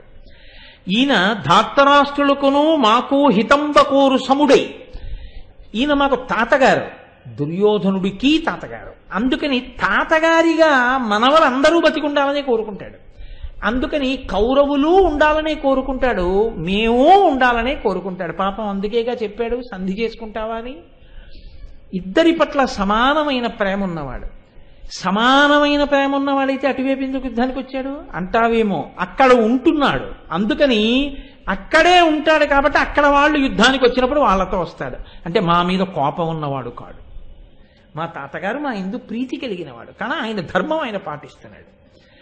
వివిధములకు లక్ష్యంబుల నవలీలం దునియనాటన వియగనేయున్ భువనైక ధన్వి నచ్చుగ్ర విచేష్టితు నోర్చ పరశురాముంబోరన్. ఎంత భయంకరమైనటువంటి, ఎంత దూరంలో ఉన్నటువంటి ఎన్ని లక్ష్యాలనైనా సరే తన బాణాలతో కొట్టి ఛేదించగలిగినటువంటి గొప్ప నిపుణుడు. తనకి పాఠం నేర్పినటువంటి గురువైన పరశురాముణ్ణే యుద్ధంలో ఓడించినటువంటి అరివీర భయంకరుడు మా తాతగారు.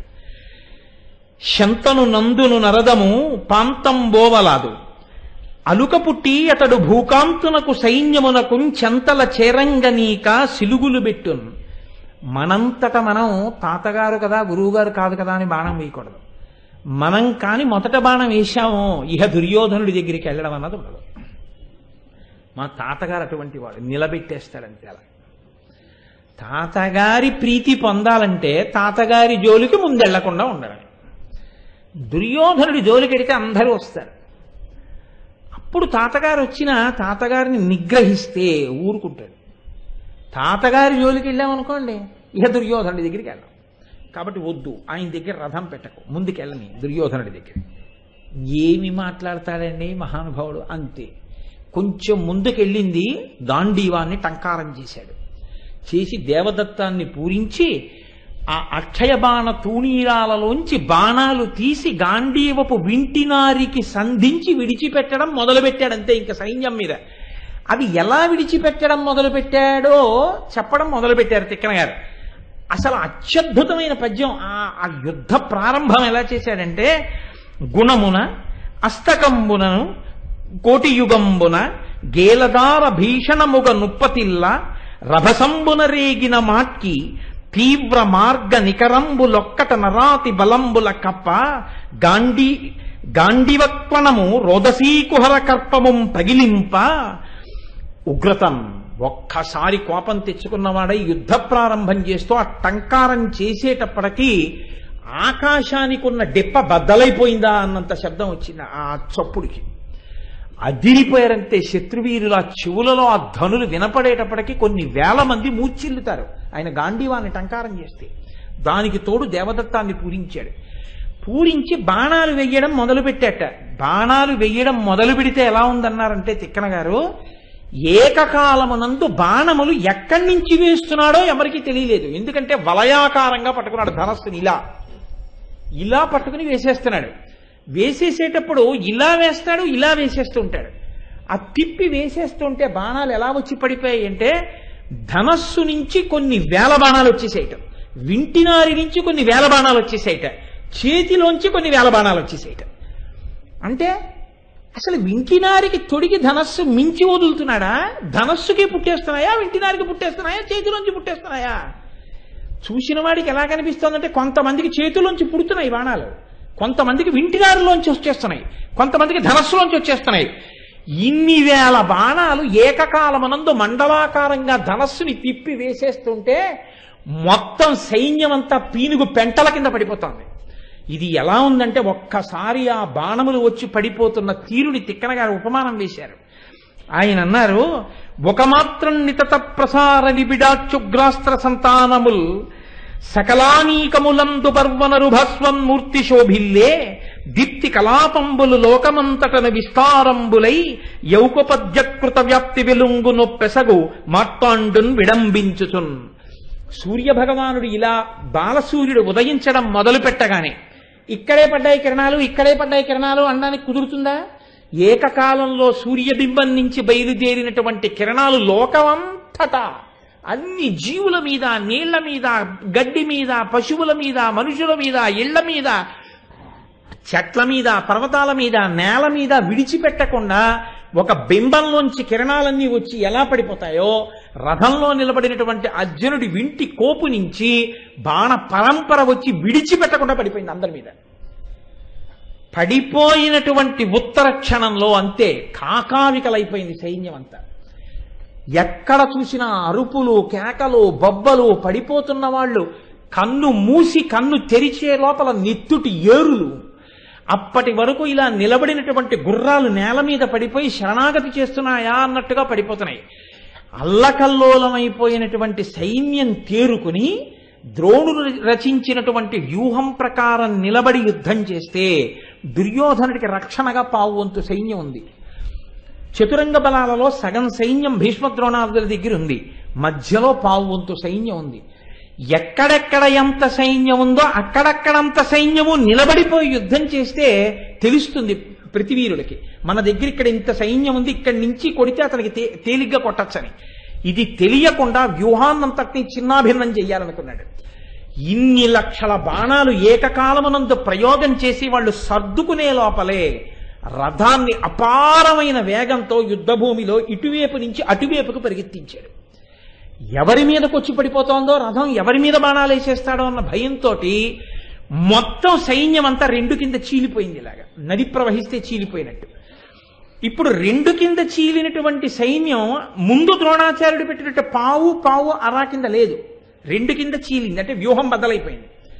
ఇప్పుడు అలా తిరిగి వచ్చేసి మళ్ళీ ఇలా వచ్చాడు, ఇలా మళ్ళీ అతివేగంతో వచ్చేటప్పటికి ఇలా అయింది, మళ్ళీ ఇలా అయింది, అంటే 4 ముక్కలు అయిపోయింది.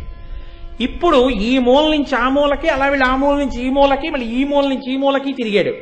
ఇన్ని మూలల రథం తిరిగేసి టంకారం చేస్తూ దేవదత్తం మోగిస్తూ వింటినారి నుంచి అంత వేగంతో వెడుతూనే బాణప్రయోగం చేసేసేటప్పటికీ ముక్కలైపోయింది సైన్యం అంతా. ఎక్కడ ఎవడున్నాడో, ఎవడి పక్కన ఎవడున్నాడో, ఎవడి పక్కన ఎన్ని రథాలున్నాయో, ఎవడి పక్కన ఎవడు నించున్నాడో ఎవ్వడికి తెలియదు. చెల్లాచెదరైపోయింది సైన్యం అంతా. ఇప్పుడు పట్ట ఆయన చేతిలో ఉంది తప్ప యుద్ధం చేస్తున్న వాళ్ళ చేతిలో లేదు. ఎవరి దగ్గర ఎవరున్నారో తెలియదు. కాకావికలైపోయింది సైన్యం అంతా. ఇప్పుడు తను ఆక్రమించడం తేలిక.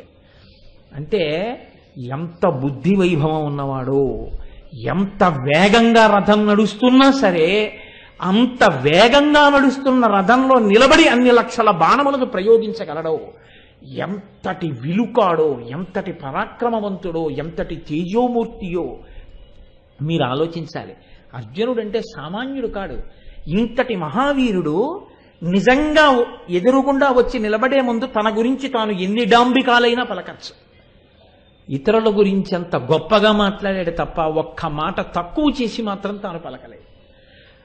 ఇప్పుడు ఇంత దూరం ఇలా వచ్చి ఆయన బాణప్రయోగం చేస్తుంటే ఆ మండలాకారంగా పెట్టినటువంటి ధనస్సు నుంచి వినిర్ముక్తమైనటువంటి బాణ పరంపర చేత కొట్టబడి అప్పటి వరకు ప్రశాంతంగా ఉన్నటువంటి యుద్ధభూమి ఎంత గొప్పగా యుద్ధం చేశాడో మీకు చెప్పడానికి మహానుభావుడు తిక్కన గారు యుద్ధ భూమిలో ఉన్న వాతావరణాన్ని ఒక్కసారి ప్రత్యక్ష ప్రసారం చేశారు చూడ్డానికి. అందరి పెద్ద పెద్ద యోధుల యొక్క రథాల మీద ఉండేటటువంటి ఛత్రములంటే గొడుగులన్నీ కూడా ఆకాశంలో బెలూన్లు ఎగిరినట్టు ఎగురుతున్నాయి. వాటి పక్కన ధ్వజాలు అంటే జెండాలన్నీ కూడా ఎగిరి కింద పడిపోతున్నాయి. ఏనుగుల మీదకి వేసినటువంటి బాణాలు కుంభస్థలంలోంచి తోకల వరకు వెళ్ళిపోతే నిప్పులు కక్కుతున్నాయా అన్నట్టుగా నిత్తుటి వరదల్లో పెద్దగా తొండములెత్తి ఘీంకారం చేస్తూ ఇన్ని ఏనుగులు పిచ్చెక్కిపోయి ఆ కుంభస్థలంలో దిగిపోయిన బాణానికి పైన తను మోస్తున్న వీరుడని కూడా చూడకుండా సకిలించి తన సైన్యాన్ని తానే తొక్కేస్తూ విచ్చలవిడిగా పరిగెడుతూ నేల కూలిపోతున్నాయిట. 5 4 6 పోంచబడినటువంటి గుర్రములు తమ యొక్క ఊరు భాగములు గుండెలు బాణపు దెబ్బలు తిని ముందుకి దౌడు తీయలేక నేల మీద పెద్ద పెద్ద సకిలింపులతో పడిపోయి దవడలు నేలకేసి కొట్టుకుంటే, అర్జున మా లోపల రథంలో కూర్చున్న వాడికి బుద్ధి లేక యుద్ధానికి వచ్చాడు, విడిచిపెట్టవయా అని చెప్పి శరణాగతి చేస్తున్నాయా అన్నట్టుగా ఉన్నాయిట. ఇన్ని గుర్రములు నేలబడిపోయి ఉన్నాయిట, ఇన్ని ఏనుగులు నేలబడిపోయాయిట. ఆకాశంలో గొడుగులు, ఆకాశంలో పతాకాలు, విరిగి ముక్కలైపోయిన రథాలు, పారిపోతున్న సైన్యం, కింద పడిపోయినటువంటి వాళ్ళు, కేకలు, నెత్తురు వరదల కింద పారి వెళ్ళిపోతోంది. ఎక్కడ చూసినా కాళ్ల ముక్కలు, చేతుల ముక్కలు, తెగిపోయినటువంటి తలకాయలు, పేలిపోయినటువంటి నేత్రాలు, ఆయన చేసిన ధనుష్టంకారానికి పగిలిపోయినటువంటి ముక్కులు చెవులు, బద్దలైపోయినటువంటి ఆ కర్ణభేరిలోంచి నెత్తుటి వరదలు కారి చారికలు కట్టి పడిపోయిన వాళ్ళు. కొద్ది నిమిషాలలో యుద్ధభూమినంతటినీ పీనుగు పెంటల కింద మార్చేశాడు. మార్చి యుద్ధం చేస్తుంటే ఆయన కర్ణుడి మీదకి యుద్ధానికి వెడుతున్నాడు. రథాన్ని ఇప్పుడు ఎవరెవరెక్కడున్నారో వాళ్ళ పక్కన వాళ్ళు లేరు, ఎవడికి వాడు నిలబడ్డాడంతే. నా పక్కన 1000 రథాలు ఉన్నాయని చెప్పుకోవడానికి కుదరదు. ఇప్పుడు అన్నాడు, పద కర్ణుడి దగ్గరికి అన్నాడు. రథం కర్ణుడి దగ్గరికి ఎడుతోంది. శత్రుంతపుడు సంగ్రామజిత్తు, ఇందులో శత్రుంతపుడు కర్ణుడి యొక్క తమ్ముడు. ఆయన నా అన్నగారి మీదకి ఎడతావా అని అర్జునుడి మీదకి యుద్ధానికి వచ్చాడు. ఒక బల్లెం తీసి ఒక్క పోటు పొడిచి ఆయన్ని బాణం వేసి ఒకడిని చంపేశాడు. చంపేసి కర్ణుడికి ముందు రథాన్ని పెట్టాడు. పెట్టి కర్ణుడితో అంటున్నాడు, సభల పలుకు దీవు సరిలేరు నాకని ఇది రణంబు వచ్చే ఎల్లవారి కరుగవచ్చు దీన బెరచోట రజ్జైనా ఇట్లు పూరగింపు నగున ఇచట. నువ్వు సభలన్నిటిలో చెప్తుంటావు, అర్జునుడెత్తవాడు, నేను అలా చేస్తా ఇలా చేస్తా, అర్జునుడిని పడగొడతానని చెప్తావు. అక్కడ మాట్లాడుతుంటావు, ఇక్కడ మాట్లాడడానికి కుదరదు, చేతలలో చూపించు. నువ్వో నేనో ఎవరు మనిద్దరిలో శౌర్యం కలిగిన వాడో తేలిపోయే రోజు వచ్చింది. నీకు ధైర్యం ఉంటే నిలబడి నాతో యుద్ధం చెయ్యి అని. నువ్వు ఇవాళ ఏ ఫలితాన్ని అనుభవించబోతున్నావో తెలుసా? పలుకవచ్చుగాక పలికిన ఎట్టుల చెయ్యవచ్చు నిట్లు దాయా. దాయా అంటే ఓ శత్రువా అని. ఎందుబోయేటట్లు ద్రుపదపుత్రిక బరు పంపగాంచి తగిన ఫలమున కందుగాక. ఆనాడు ద్రౌపదీదేవి కురుసభలోకి వస్తే బంధకి పంచభర్తృక జుత్తు పట్టి ఈడ్చుకు రమ్మని చెప్పావు కదా. ఆవిడికి చీర విప్పుతుంటే పకపక పకపక నవ్వావు కదా. దుర్యోధనుడితోటి 5గురికి భార్య, నీకు కూడా భార్య అయితే తప్పేమిటి, పిలిచి తొడ మీద కూర్చోబెట్టుకొని చెప్పావు కదా. నువ్వన్న మాటలకి కదా దుర్యోధనుడు తొడలు చూపించాడు. నువ్వన్న మాటలు, నువ్వు చేసిన చేష్టితములు, ద్రౌపది పడిన బాధ ఉత్తినే పోతుందనుకుంటున్నావా? పరిగెత్తిస్తా యుద్ధభూమిలో చూడు ఇప్పుడు అన్నాడు. అంటే కర్ణుడు అన్నాడు, సమయంబు నడిపినను రాజ్యము భాగం వీరే ఎట్లు నను ఆశ అరణ్యమున నివసించితివిగాక నిజమునకు నీ ఎందు ధైర్య సారము కలదే. ఏదో 12 ఏళ్ల అరణ్యవాసం, 1 సంవత్సరం అజ్ఞాతవాసం కౌరవులు చెప్పినట్టుగా అక్కడ ఉండి తిరిగి వస్తే ఏదో మనకు కొంచెం రాజ్యం ఇస్తారన్న ఆశతో అరణ్యవాసం అజ్ఞాతవాసం చేశావు గాని నిజంగా నువ్వు అంత పెద్ద యుద్ధం చేయగలవా? నీకంత ధైర్యం ఉందా? మునినీవ చటన చట చేసిన బంటుతనంబులెల్ల చెప్పక విందున్ కనిన కదా నమ్ముదు అని అనుమానము నాకు నీ భయస్థితి కనుటన్. ఏదో చాలా గొప్పవాడివి, అది చేసావు ఇది చేసావు, తపస్సు చేసావు, అస్త్రం పొందావు శస్త్రం పొందావు అని ఏదో చెప్తుంటారు అందరూ. కానీ లోకులు ఏదో మాట్లాడడం కాదు, నిజంగా నువ్వంత శౌర్యం ఉన్నవాడివేమో ఇవాళ యుద్ధంలో తేలాలి. కానీ నిన్ను చూస్తే నాకు అలా అనిపించట్లేదు. అంత తేజస్సు ఎక్కడుంది నీ దగ్గర? అంటే ఇంతకన్నా అన్యాయం మాట ఇంకోటి లేదు. లోకమంతటికీ కనపడింది తేజస్సు, కర్ణుడికి కనపడలేదంటే తప్పు కర్ణుడిదా అర్జునుడిదా? అంటే ఎంత అర్థం పర్థం లేని మాటలు మాట్లాడతాడో చూడండి. కర్ణుడు అర్జునుడు యుద్ధాన్ని ప్రారంభం చేశారు. గరుడ పక్షి పాముల యొక్క సమూహం, పుట్టలోంచి బోలెడన్ని పాములు ఓ చోట చుట్ట చుట్టుకుని పడుకుని ఉన్నాయనుకోండి. ఆ పాముల మీదకి గరుడ పక్షే వస్తే ఎలా వచ్చి ఆక్రమిస్తుందో రెక్కలతో, అంటే అటు ఇటు వెళ్ళడానికి వీలు లేకుండా ఇలా రెక్కల మధ్య పెట్టి ముక్కుతో కొట్టి తింటుంది.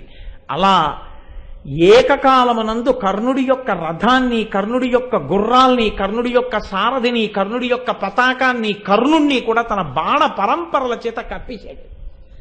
కప్పేసి బాణ పంజరం మధ్యలో నిలబడిపోయేటట్టుగా చేశాడు. కర్ణుడెంతటి వాడంటే ఇంతటి బాణ పరంపరని బదలగొట్టి తన యొక్క బాణ పరంపర చేత అర్జునుడి రథాన్నంతటి కప్పేశాడు. చిత్రం ఏమిటంటే, కర్ణుడు తన బాణ పరంపర చేత అర్జునుడి రథాన్ని కప్పేస్తే కౌరవ వీరులందరూ భేరీలు మోగిస్తున్నారు, జయనిర్ధానాలు చేస్తున్నారు, అరుస్తున్నారు. అర్జునుడు కర్ణుణ్ణి కప్పేస్తే డీలా పడిపోయి నీరసపడిపోతున్నారు. అంటే ఎవరిది గెలుపో ఎవరిది ఓటమో తెలియదు. వాళ్ళందరూ ఇలా చేస్తూ ఇంకా ఊరుకున్నారంటే ఏమైనట్టు? అంటే వాళ్ళు యుద్ధం మానేశారు. ఎందుకు మానేశారు? ఎందుకు చేయరు? అంటే చూడ్డానికి అలా ఉంది ఆ యుద్ధం, అంత గొప్పగా ఉంది.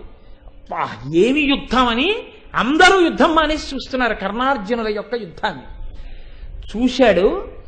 చూసి ఏకకాలమునందు బాణప్రయోగం చేసి కర్ణుడి యొక్క రథాన్ని, సారథిని, గుర్రాల్ని, పతాకాన్ని అన్నిటినీ పడగొట్టాడు. ఒక్క దూకు దూకి కర్ణుడు భూమి మీద నిలబడ్డాడు. నిలబడగానే అప్పుడు ఆ కర్ణుడితోటి యుద్ధం చేస్తూ శిరము, లలాటంబును, గంధరమును, బాహువులు, ఉరము, దందరివ్రయ్యం గిరిపై పిడుగులు దొరగడు వరుసన ధృతదీప్త శాత భల్లములేశం. నిలబడినటువంటి ఆ కర్ణుడి మీదకి, తల మీదకి, నుదురు మీదకి, కంఠం మీదకి, గుండెల మీదకి, భుజాల మీదకి, పొట్ట మీదకి ఒక్కసారి ఆ బల్యాలన్నింటినీ కూడా రథంలోంచి తీసి కను తెరిచి కను మూసే లోపల బల్యముల యొక్క పరంపరని విసిరేశాడు. విసిరేసేటప్పటికి అవన్నీ శరీరంలో గుచ్చుకోవడంలో తిరిగి యుద్ధం చెయ్యలేక అర్జునుడితోటి అరిమురి సంగములెల్లను నురముగా ఇట్లెడరు అర్జునుని అమ్ములకున్ వెరచరిచి సూతపుత్రుడు పరచ పొడమి ఎద్రువ మధ్యపతి శిశుడు ఆర్వన్. ఒక్కసారి ఆ యుద్ధ భూమిలోంచి విన్నిచ్చి ఇంకా అర్జునుడి ముందు నిలబడితే చంపేస్తాడని అదే పరుగు కింద యుద్ధ భూమిలోంచి వెనక్కి తిరిగి కర్ణుడు పారిపోయాడు. పారిపోతే ఆ కూర్చున్నటువంటి ఉత్తరుడు, రథానికి సారథ్యం చేస్తున్నవాడు చూసి, ఇంత గొప్పవాడంటాడు, ఇన్ని బీరాలు పలుకుతాడు, ఇంత యుద్ధం చేస్తానంటాడు, ఇటువంటి వాడు ఇలా పారిపోతున్నాడు అర్జునుడు బాణాలు వేస్తుంటేనని విడిచిపెట్టకుండా శర పరంపర ప్రయోగం చేస్తుంటే సైన్యం మీద, కర్ణ నిన్ను నమ్ముకున్నాం, నువ్వేమిటి అలా పారిపోతున్నావన్నా వినకుండా ఆగకుండా పారిపోతున్న కర్ణుణ్ణి చూసి పెద్ద కేకలేస్తూ ఉత్తర కుమారుడు నవ్వేట్టే, అదేమిటి అలా పారిపోతున్నావు కర్ణ నువ్వని. ఇంత భయంతో పారిపోతుంటే ఆయన వెనక్కి తిరిగన్నాడు ఉత్తర కుమారుడు, ఈ యుద్ధం ఏమిటి, బాణాలేమిటి, అస్త్రాలేమిటి, కళ్ళు మిరిమిట్లు కొమ్ముతున్నాయి, చేతులు వణికిపోతున్నాయి, గొంతు తడి అరిపోయింది, దాహం వేసేస్తోంది, అయ్య బాబోయ్ నేను ఇటువంటి యుద్ధం చూడలేదు, అర్జున ఇంకా ఈ యుద్ధం ఆపేసి ఇంటికి వెళ్ళిపోదాం, ఆవుల్ని గెలిచేశాం కదా, నువ్వు ఏమీ నిరుత్సాహపడకో, పరమోత్సాహంతో ముందుకు పద, రాజుని పట్టాలి కదా అన్నాడు. అని ఆయన రథం ఎప్పుడైతే దుర్యోధనుడి దగ్గరికి వెడుతోందో, ఇప్పుడు మరి కర్ణుడు లేడు, ఇన్ని బీరాలు పలికినవాడు కాబట్టి ద్రోణాచార్యుల వారు అడ్డొచ్చాడు. అడ్డొచ్చి దుర్యోధనుడికి అర్జునుడికి మధ్యలోకి వచ్చి నిలబడ్డాడు. అంటే ఇప్పుడు ద్రోణుడితో యుద్ధం తప్పదు. అప్పుడు అన్నాడు ఉత్తర కుమారుడితోటి, తన తనయు కంటే నెమ్మన మున నాకు గూర్చు భావమున గురులకు మార్కునియదము రాచధర్మంబున కీడున చేసి ఇంత పుట్టగవలసెను. ఎటువంటి వాడో తెలుసా ఈ ద్రోణాచార్యుల వారు? తన తనయుల కంటే నెమ్మనమున నాకు కూర్చు భావమున గురులకు మార్కునియదము రాచధర్మంబు. తన కడుపున పుట్టినటువంటి కొడుకు కన్నా నాకు ఎక్కువ విద్య నేర్పాడు, అంత ప్రేమించాడు నన్ను. కానీ దిక్కుమాలిన రాజధర్మం ఏం చేస్తాను, క్షత్రియ ధర్మం తప్పదు, వెయ్యాలి ద్రోణాచార్యుల వారి మీద బాణం. చూశావా, ఇంతగా ఇటువంటి పనులు చెయ్యవలసి వస్తుంది కాబట్టే, గురువు మీద కూడా బాణం వెయ్యవలసి వస్తుంది కాబట్టే ఈ రాసరికపు పుట్టు కంటే నాకు అంత అసహ్యం అన్నాడు. అర్జునుడంతటి మహాక్షత్రియుడు తాను క్షత్రియుడిగా పుట్టినందుకు అసహ్యించుకున్నది ఎప్పుడంటే గురువు గారి మీద బాణం వేయవలసి వస్తే. అంటే గురువుని ఎంత గౌరవించిందో ఈ లోకం చూడండి అని. అడవులు పెద్దయు కాలం విడుముల గుడిచితిమి, మాకు ఇది దరియని ఇప్పుడు వచ్చితిమి, విపన్నులయడ కృపచేయుటయ లెస్స ఈ రలగకుడి. ద్రోణాచార్యుల వారిని చూసి అన్నాడు, అయ్యా గురువర్య, 12 సంవత్సరములు అరణ్యవాసం, 1 సంవత్సరం అజ్ఞాతవాసం, ఇన్ని కష్టాలు పడ్డాము, కష్టాలు పడి పడి పడి ఇన్నాళ్ళకి అజ్ఞాతవాసం పూర్తయిందని పైకొచ్చాం. మీ ముందు ఎంతటి వాణ్ణి? నా మీద బాణ పరంపర కురిపించి నన్ను ఇబ్బంది పెట్టకండే. నేనెంతటి వాణ్ణి కనుక మీ మీద యుద్ధం చేయడానికి? తప్పక మీరు దుర్యోధనుడికి అడ్డు నించున్నారు కాబట్టి మన ఇద్దరం యుద్ధం చేయవలసి వస్తుంది. కాబట్టి నా కష్టాన్ని అర్థం చేసుకోండి అన్నాడు. అంటే నిజంగా ద్రోణునితో పోరాడలేనివాడు కాడు, పిరికితనం ఉన్నవాడు కాడు. కానీ గురువుగారితో ఎంత మర్యాదగా మాట్లాడాడో, తాను గురువుగారి ముందు ఎంత చిన్నవాణ్ణని చెప్పుకున్నాడో చూడండి. ఎప్పుడూ నాకు కావలసింది మీ దయ అంతే తప్ప గురువుగారు నా మీద కోపంతో మాత్రం యుద్ధం చేయకండి. ఎందుకని? తొందరపడి నేను ఒకవేళ ఎక్కువ బాణాలు వేసేసినా గురువుగారు పాపం ఏదో ఇన్నాళ్ళు కష్టపడి పైకి వచ్చాడు కోపంతో ఉన్నాడు అనుకుని వదిలిపెట్టండి తప్ప మీరు నా మీద కోపగించకండి, అధిక్షేపించినట్టు భావన చేయకండి అని ద్రోణాచార్యుల వారు అర్జునుడికి యుద్ధం ప్రారంభమైంది. దివ్యమైనటువంటి అస్త్రములను ప్రయోగించాడు ద్రోణాచార్యుల వారు. అన్నిటినీ ఉపసంహారం చేసేశాడు అర్జునుడు. అసలు వాళ్ళిద్దరి యుద్ధం చూసి దేవతలు ఋషులు కూడా ఆకాశంలో అలా నిలబడిపోయారు. అబ్బా ఏమి గురు శిష్యుల యొక్క యుద్ధం అని. అన్ని లక్షల బాణములు ఆయన విడిచిపెట్టాడు. ఇన్ని లక్షల బాణములతో వాటిని దారి ఆకాశంలోనే కొట్టేశాడు అర్జునుడు.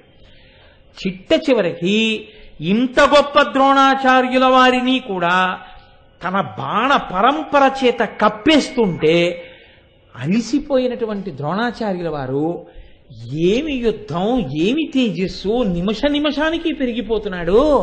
నేను పెద్దవాణ్ణి అయిపోయాను, అలిసిపోయాను, నేను బడలిపోతున్నాను, నేను కొట్టలేకపోతున్నాను. ఆయనేమో నిమిష నిమిషానికి ఆయన శక్తి పెరిగిపోతోంది. ఏమి పిల్లవాడని ఓర్చుకుని యుద్ధం చేస్తున్నట్ట. తండ్రి అలిసిపోయాడు, ఇంకా యుద్ధం చేయలేకపోతున్నాడు. అర్జునుడు పెచ్చరిల్లిపోతున్నాడు, ఏ ప్రమాదం వస్తుందోనని గబగబా అశ్వత్థామ తన రథాన్ని పట్టుకుని వచ్చి అర్జునుడి మీద బాణం వేశాడు. అంటే ఆదక్కడతో ద్రోణుడి మీద, నా మీదకి రా. ఇప్పుడు ఇక ద్రోణాచార్యుల వారి మీద బాణాలు వేసి నొప్పించవలసిన అవసరాన్ని అశ్వత్థామే తప్పించాడు. అంటే ఇప్పుడు గెలిచేసినట్లా కదా గురువు మీద? గెలిచేసినట్టే. తనంత తానాపలేదు, అశ్వత్థామ వచ్చి ఆపించాడు. ఇప్పుడు అశ్వత్థామ వైపు తిరిగాడు. తిరిగి ఆ అశ్వత్థామని కూడా ఇలాగే విపరీతమైనటువంటి శక్తితో అనేక బాణ పరంపరలతో అశ్వత్థామ యొక్క రథాన్నంతటినీ కూడా కప్పాడు. అశ్వత్థామ కూడా ఓడిపోయి ఎక్కడ పడిపోతాడోనన్న భయంతో కృపాచార్యుల వారు వచ్చారు. ఎంత గమ్మత్తుగా తీసుకొచ్చాడో చూడండి. ఎవరినీ చంపలేదు. అంతవరకు తీసుకెళ్లేటప్పటికీ ఒకరి కొరకు వేరొకరు రావలసిందే. వీళ్ళందరినీ కొట్టేశాక అప్పుడు ఎడతాడు దుర్యోధనుడి జోలికి. ఆయనకు అడ్డుగా వస్తున్నారుగా ఒక్కొక్కరు. కర్ణుడు అసలు యుద్ధభూమి విడిచి పరిగెత్తుకుపోయాడు, మళ్ళీ రావాలయన. కాబట్టి ఇప్పుడు ఇంకో రథం పట్టుకుని వస్తాడు. ఈలోగా కృపాచార్యుడు వచ్చాడు. ఇప్పుడు ఆ కృపాచార్యుల వారితో కూడా కొన్ని లక్షల బాణ పరంపరతో యుద్ధం చేశాడు. యుద్ధం చేసి ఆయన రథాన్ని, సారథిని, గుర్రాల్ని అన్నిటినీ పగలగొట్టాడు. నేల మీద నిలబడి కత్తి తీసి యుద్ధం చేయబడి ఆ కత్తి విరగొట్టాడు. కృపాచార్యుల వారికి వేరొక దిక్కు లేక పరిగెత్తి అశ్వత్థామ రథం ఎక్కేశారు. ఇంకా ఓడిపోయిన వారి రథం ఎక్కడం అంటే కృపాచార్యుడు కూడా వదిలిపెట్టేసినట్టేగా. ఇప్పుడు ఆయన విడిచిపెట్టేశాడు. ఇప్పుడు మొత్తం కౌరవ సైన్యాలకి దిక్కు లేదు. కర్ణుడు పారిపోయాడు, ద్రోణాచార్యుల వారు నీరసించారు, అశ్వత్థామ ఓడిపోయాడు, కృపాచార్యుల వారు ఓడిపోయారు. ఇక మిగిలిన వారు లెక్కలేక ఎక్కడ వస్తారు? అందుకని ఇప్పుడు కౌరవ సైన్యాలన్నీ చూసేట అర్జునుడి వంక. ఇప్పుడు ఇంకొక్కసారి కాని ధనస్సు తిప్పి బాణ పరంపర విడిచాడో అందరూ నిలబడిపోయారు. ఇప్పుడు ఇంక దిక్కెవరు యుద్ధభూమిలో? ఒక్క భీష్ముడు. కాబట్టి మొత్తం సైన్యాలన్నీ భీష్ముడు రథం వెనకాల గడిపోయాడు. ఎదురుగుండా ఆయన ఒక్కడే ఉన్నాడు. ఇప్పుడు తాతగారి వంక చూశాడు. ఉత్తర కుమారుడితో అన్నాడు, పోనీ రథాన్ని తాతగారి మీదకి మనమే మొదలెడదాం బాణం. ఎందుకో తెలుసా? బలువిడి మన దివ్యాస్త్రంబుల చవి చూపంగ వలయో పోనిమ్ము రథం బలసగతి అతని దశ కని పలికిన అతడట్లు చేసే పరమప్రీతిన్. ఉత్తర కుమార పోనీ రథాన్ని తాతగారి మీదకి, తాతగారితో యుద్ధం మనమే మొదలు పెడదాం. ఎందుకో తెలుసా? అరణ్యవాసంలో ఉండగా తాతగారండి ఒక్క నిమిషం కూడా నేను అనవసరంగా నిరుపయోగం చేయలేదండి. ఎంతమంది దేవతల్లో ఉపాసన చేసి తపస్సు చేసి ఎన్ని దివ్య అస్త్ర శస్త్రములను సంపాదించానో చూడండి తాతగారండి అని చెప్పి నేను ఒక్కొక్కటి మా తాతగారికి రుచి చూపిస్తే మనవడా సహబాష్ ఎంత బాగా ఉపయోగించుకున్నావు ఆ కాలాన్నని మా తాతగారు సంతోషిస్తారు. చూపిస్తా మా తాతగారికి రుచి అన్నాడు. రుచి చూపిస్తానన్న అధిక్షేపించి కాదు, మీరు బాగా గుర్తుపట్టాలి. ఇది ఎలా ఉంటుందంటే, తాతగారు పెద్దవారైపోయారు. పెద్దవారైపోయినటువంటి తాతగారి దగ్గరికి వచ్చి, కానీ తాతగారు బాగా చదువుకున్నవారు. మా తాతగారు 1973లోనే ఖర్గపూర్ ఐఐటిలో ఎంటెక్ చేశారండి అంటే ఎలా ఉంటుంది? అటువంటి తాతగారు. 1973 అంటే 1958లో ఖర్గపూర్ ఐఐటిలో మా తాతగారు ఎంటెక్ చేశారండి అన్నారు అనుకోండి, ఆ తాతగారికి చూపించాలి నీకు ఇంజనీరింగ్లో డిస్టింక్షన్స్ ఏమైనా ఉంటే. ఆయన ఎంతటి అనుభవజ్ఞుడు, ఆ తర్వాత ఎప్పుడో పెద్ద ఇంజనీరింగ్ చీఫ్ చేసినటువంటి వాడు, ఎంత అనుభవజ్ఞుడు. పిల్లవాడు మనవడు పరిగెత్తుకుంటూ వచ్చే తాతగారండి ఇదిగో నేను తీసుకున్నటువంటి పిహెచ్డీలు, తాతగారండి ఇదిగో నేను ఫలానా చోట డెలివరీ చేసినటువంటి లెక్చర్స్, తాతగారండి ఇదిగో నాకు వచ్చినటువంటి కమెండేషన్స్ అని ఒక్కొక్కటి చూపిస్తుంటే, తాతగారికి నాకు వచ్చినవన్నీ రుచి చూపిస్తానమ్మా అంటే తాతగారు దాన్ని చూసి సంతోషించి అభినందించగలడు కదా. అంతేగాని ఇప్పుడు తాతగారిని ఏమైనా అధిక్షేపించినట్ట కాదు, చూసి దాని గొప్పతనాన్ని తెలుసుకుని ఓహో చాలా గొప్పవి సంపాదించావు రోయ్ అని మురిసిపోయే తాతగారు. అందుకని ఒక్కొక్కటి మా తాతగారికి రుచి చూపిస్తాను పద అన్నాడు అని తన దగ్గర ఉన్నటువంటి అస్త్రములను తీసి ప్రయోగం మొదలుపెట్టాడు. మొదలు పెడితే భీష్ముడు తక్కువడా, ఆయన వాటిని ఉపసంహారం చేశాడు. ఆయన ప్రయోగిస్తున్నాడు, ఈయన ఉపసంహారం చేస్తున్నాడు. ఆయన కొడుతున్నాడు, ఈయన కొడుతున్నాడు. ఆఖరికి అర్జునుడి యొక్క వక్షస్థలంలోకి గురి చూసి బాణములను గుచ్చాడు. ఈయన తక్కువ తిన్నాడా? రథచకు కాపలాగా ఉన్నటువంటి వాళ్ళని కూల్చి భీష్మాచార్యుల వారి యొక్క ధనస్సు విరగ్గొట్టి భీష్ముడి యొక్క భుజంలో ఒక బాణం వెళ్లి లోతుగా గుచ్చుకునేటట్టు వేశాడు. ఆ బాణపు దెబ్బకి తొట్టుబడి నిలబడలేక ఒక్కసారి తూలి రథం యొక్క నొసలు పట్టుకుని నిలబడ్డాడు భీష్మాచార్యుల వారు. చాలు, తాతగారు కూడా అంత కదిలిపోయారు, తూలి పడిపోయారు. అంతకన్నా ఇంకా తాతగారి జోలికి వెళ్ళకూడదు కదా, అది యుద్ధ మర్యాద. తాతగారు తూలి పడిపోయారు అంతే. అంతా అటువంటి క్షాత్రధర్మం చూపించాను అని ఆ భీష్ముడు ఎప్పుడైతే భీష్మాచార్యుల వారంతటి వారు డస్సిపోయారో, ఆయన బాణాన్ని పైకి తీసి మళ్లీ వేరొక ధనస్సు పట్టుకుని బాణాన్ని సంధించి వేసే లోపల ఊరుకోడు అర్జునుడు. శరపరంపర గుప్పించేస్తాడు. అందుకని సారథి భీష్ముడి రథాన్ని యుద్ధభూమిలోంచి పక్కకి తీసుకెళ్ళిపోయాడు. మీకు నేను ప్రారంభంలోనే చెప్పా, సారథికి అధికారం ఉంటుంది రథాన్ని తప్పించచ్చని. అంటే ఇప్పుడు భీష్ముడు కూడా నిగ్రహింపబడ్డాడు, పక్కకి వెళ్ళిపోయింది భీష్మరథం. ఇప్పుడు ఇంకా ఎదురుగుండా దొరికేటటువంటి వాడు ఎవరుంటాడు? ఎదురుగుండా దొరికాడు దుర్యోధనుడు. కాబట్టి అన్నాడు, లోకంబుతోడి వారుక మీకుంజనునయ్యా మగటికి మీ గురి కాదే నాకెడరైనా ఎడందగు చేకొని ఎది మీరు చక్క చేయుట ఎరయన్. ఎందుచేతనాలి ఈ మాటలు అంటే, అప్పటికి భీష్ముడి మీద ఆశ పెట్టుకుని ఉంది కౌరవ సైన్యం. ఆశ పెట్టుకుని ఉన్నటువంటి ఆ భీష్ముడు కూడా సారథి చేత పక్కకి తీసుకుని వెళ్ళిపోబడ్డాడు. అది కొంతవరకు దుర్యోధనుడికి పాఠం చెప్పాలని. ద్రోణుడు ఆక్రమింపబడ్డాడు, అశ్వత్థామ నిగ్రహింపబడ్డాడు, కృపాచార్యుడు ఎప్పుడో ఆయన చేత నిలువరింపబడ్డాడు. కాబట్టి ఇప్పుడు వీళ్ళెవ్వరూ కూడా ఆయనతో మళ్లీ తిరిగి యుద్ధానికి వెళ్ళడానికి సిద్ధంగా లేరు. భీష్ముడి రథం ఎప్పుడైతే సారథి తిప్పేసి తీసుకెళ్లిపోతున్నాడో, ద్రోణుడు తిప్పి తీసుకెళ్లిపోవడం మొదలెట్టాడు. అశ్వత్థామ వెళ్ళిపోతున్నాడు, కృపాచార్యుడు వెళ్ళిపోతున్నాడు. ఇప్పుడు ఎవరు లేరు యుద్ధభూమిలో, యోధులందరూ వెళ్ళిపోతున్నారు. ఎదురుగుంటా దొరికినవాడు ఎవరు? ఒక్కడే రాజు. ఇక బతుకుతాడని నమ్మకమా మీకు దుర్యోధనుడు? ఇప్పుడు కర్ణుడు మళ్లీ పరిగెత్తుకొచ్చి రథం ఎక్కి నేనున్నాను కదా అంటలేదు.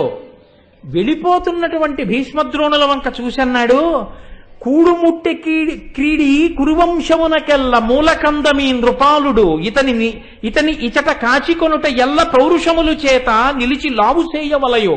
అయ్యో అయ్యో అయ్యో, అదేంటి మీ అందరు అలా వెళ్ళిపోతున్నారు? మనకందరికీ కౌరవుల వైపు మిగిలినటువంటి ఏకైక దిక్కు ఈ దుర్యోధనుడు. మీ అందరూ వెళ్ళిపోతే ఎగరేసుకుపోతాడు అర్జునుడు ఇన్ని. కాబట్టి అందరూ రండి, మనందరం కలిసి రాజును రక్షించుకుందాం అన్నాడు. ఏమన్నాడు యుద్ధం మొదట్లో? మీ అందరూ నిలబడి చూడండి, చేత కాకపోతే పశువుల వెంట వెళ్ళిపోండి, నేను చాలదా అన్నాడు. పారిపోయి వచ్చి ఇప్పుడు అంటున్నాడు, మీ అందరూ వెళ్ళిపోతే ఎలా, రండి రండి అన్నాడు. వాళ్ళు వెనక్కి తిరిగి చూశారు. అశ్వత్థామ మాత్రం చురకేశాడు, నీకు మేమెందుకు శకుని తెచ్చుకో, నీకు పనికొస్తాడన్నాడు అని. అందరూ వెళ్ళిపోతున్నారు యుద్ధభూమిలోంచి. వెళ్ళిపోతుంటే దుర్యోధనుడు చూశాడు, వచ్చేస్తున్నాడు అర్జునుడు ఒక పక్క నుంచి. ఏం యుద్ధం చేస్తాడు అర్జునుడితోటి? నేను వెనక్కి తిరిగి చూసి అన్నాడు వాళ్ళతోటి, లోకంబుతోడివారుగా మీకుంజనునయ్యా, లోకంలో ఉండే సామాన్యులతో మీరు మిమ్మల్ని కూడా కట్టడం తగుతుందా? ఇప్పుడు వచ్చింది బుద్ధి. మగటిమికిన్ కూరిగాదే నాకెడరైన ఎడందగజేకొని ఎది మీరు చక్క చేయుట ఎరయం. నాకింత ఆపదొచ్చి ఎదురుగుండా పార్థుడు వచ్చి నన్ను నిగ్రహించడానికి ప్రయత్నిస్తుంటే మీరు అలా వెళ్ళిపోవడం తగునా? మీ అందరూ వచ్చి నాకు బాసటగా నిలబడి నన్ను రక్షించద్దా అని అరిచాడు. అర్థమైందా ఇప్పుడు కర్ణుడిని ఎంత నమ్ముకోవచ్చో? కర్ణుడి మాటలు విని ద్రోణాచార్యుల వారిని యజ్ఞం చేసుకునే చోటకి వెళ్ళి అన్నాలు తినమని వెళ్ళి నెయ్యి తినమన్నావుగా. కృపాచార్యుణ్ణి పొమ్మని కర్ణుడే అంటే మిన్నకున్నావుగా. అశ్వత్థామని నువ్వెంతటి వాడి పశువుల వెంట పొమ్మంటే ఊరుకున్నావుగా. ఇప్పుడు మేమందరం పోతుంటే పిలుస్తానే కర్ణుడి పిలిస్తే. కర్ణుడి మాట నమ్ముకుని యుద్ధానికి ఎడితే నీ బతుకు ఎలా ఉంటుందో నీకు అర్థమైందా? నోటితో చెప్పారా, ప్రవర్తనతో చెప్పారా? పెద్దల జోలికి వెడితే వచ్చే ప్రారంధం అలా ఉంటుంది. కానీ మీతోనే మనవి చేశానుగా, కర్తవ్యం. కాబట్టి మళ్ళీ తిరిగొచ్చి ఆయనకి అడ్డుపడదామనుకునే లోపలే దగ్గరికి వచ్చేస్తున్నటువంటి అర్జునుడిని చూసి దుర్యోధనుడు కూడా పారిపోవడం మొదలెట్టాడు. వాళ్ళు దగ్గరికి వచ్చే లోపల ఆయన రాకుండా ఉండద్దు అందుకని. అప్పుడు అన్నాడు అర్జునుడు చూసి, క్షత్రియుడోడునే తగదు కౌరవరాజా ఒకండ నేను పృథాపుత్రులలోన చిన్న నిన్ను బోరికి పిల్వగ మాని నాగని ధాత్రి ప్రసిద్ధికెక్కి బలదర్ప సమగ్రుడవైన నీవు నీ మిత్రులు కూడా ఇట్లైన మెత్తురే ఒత్తురే కొల్వా భుభుజుల్. ఏమయ్యా దుర్యోధన అలా పారిపోతున్నావు బాణాలేస్తుంటే? క్షత్రియుడోడునే, క్షత్రియుడు అన్నవాడు ఇలా పారిపోవచ్చా యుద్ధభూమిలోంచి? తగదు కౌరవరాజా, ఓ కౌరవరాజా అలా పారిపోకూడదు యుద్ధభూమిలోంచి. పృథాపుత్రులలోన చిన్నవాడా, నేను కుంతీదేవి యొక్క సంతానంలో చిన్నవాణ్ణి. అంతే కదండి మరి, ధర్మరాజు భీముడు అర్జునుడు. కాబట్టి కుంతీదేవి పుత్రుల్లో నేను చిన్నవాణ్ణి. గాంధారీ పుత్రుల్లో నువ్వు పెద్దవాడివి. నీది పెద్దరికం, నాది చిన్నరికం. నా దగ్గర నువ్వు పారిపోతున్నావు, మరి డాంబికాలు అన్ని కొట్టావు. కాబట్టి అంటే ఏమిటి దాని ఉద్దేశం? కుంతీపుత్రులలో చిన్నవాడి ముందే నిలబడలేని ఓ పెద్దవాడా, మా పెద్ద ఆయనే వస్తే యుద్ధానికి నీ బతుకు ఎలా ఉంటుందో తెలుసా? ఇంకా ఇంతకన్నా చావడం వేరే ఉంటుందండి అని. నిన్ను బోరికి పిల్వగ మాని నాగ నిద్ధాత్రి ప్రసిద్ధికెక్కి బలతత్వ సమగ్రుడవైన నీవు నీ మిత్రులు కూడా ఇట్లైన మెత్తురే. రా రా రా యుద్ధానికి రా అని పిలుస్తుంటే అలా పారిపోతున్నావు వెనక్కి తిరిగి. ఇంటికి వెళ్ళి ఏం చెప్తావు? నిన్ను నమ్ముకుని నీ మిత్రులందరూ నీ పక్కన చేరి అబ్బా మా దుర్యోధనుడు గొప్పవాడు అంటారు అనుకుంటున్నావా? ఇంత అలా పిరిగితనంతో పారిపోతున్నావు. అన్న ఆగలేదు, అలా అదే పోకపోతున్నాడు. పోతుంటే ఎంత దిప్పి పొడిచాడంటే ఆ రోజున ఏనుంగు పెక్కేనుంగులిరుగడరా పురవీధుల గ్రనగలదే, మణిమయంబైన భూషణజాలము నొప్పి ఎడ్డోలగంబున నుండగలదే, కర్పూర చందన కస్తూరికాదుల ఇంపు సొంపార భోగింపగలవే, అతి మనోహరులకు చతురంగనలతోడి సంగతి వెక్కలు సలుపగలదే, కయ్యమున నోడి పారిన కౌరవేంద్ర వినుము నా బుద్ధి, మరలి ఈ తనువు విడిచి సుగతి వడయుము, తొల్లింటి చూరగలదే జూదమిచ్చట ఆడంగరాదు సొమ్మి. ఎంత దెప్పి పొడిచాడో చూడండి. ఈ పద్యాలతో సమానమైన పద్యాల్ని రచించడం సాధ్యం కాక విరాట పర్వంలోంచి యథాతథంగా తీసుకున్నారు కాస్త విశాల మనస్కులకప్పుడు. దీన్ని మళ్ళీ చూపించవలసి వచ్చిన ఒక్కొక్కసారి. ఏనుంగు నెక్కి పెక్కేనుంగులిరుగడరా పురవీధుల గ్రలగలదే. ఏమయ్యా ఇంటికి వెళ్ళిపోతున్నావు, అలా పారిపోతున్నావు, ఇంటికి ఎడతావు. విన్నిచ్చిన వాడిని చంపంలే, వదిలేస్తా, పోతావు ఇంటికి. పోయి రాజవీధిలో ఓ పెద్ద ఏనుగెక్కి నువ్వు వెడుతుంటే నీ పక్కన ఏనుగులు ఎడతాయి. సిగ్గేదు నీ బతుకు ఒక బతుక. నువ్వు రాజువా, నీకో ఏనుగా, దాని మీద నువ్వా, నీ పక్కన ఏనుగులా?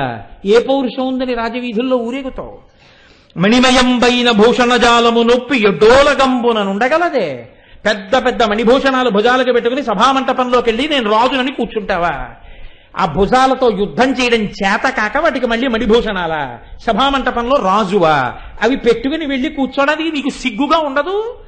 కర్పూర చందన కస్తూరికాదుల ఇంపు సొంపార భోగింపగలవే. యుద్ధంలో నేనిచ్చిన బతుకు బతకడం కోసం నేను చంపకుండా వదిలేస్తే ఇంటికెళ్ళి కర్పూర చందనాదులను ఒంటికి పూసుకొని సంతోషంతో కూర్చొని బతుకుదామంటే అర్జునుడు పెట్టిన భిక్ష ఈ బతుకు, లేకపోతే ఈ శవం కాలిపోయి ఉండేది ఈ పాటికి అని గుర్తొచ్చినా ఒంటికి కస్తూరి చందనాదులు రాసుకుని కూర్చోగలవా? అతి మనోహరులకు చతురంగనలతోడి సంగతి వేట్కలు సలుపగలదే.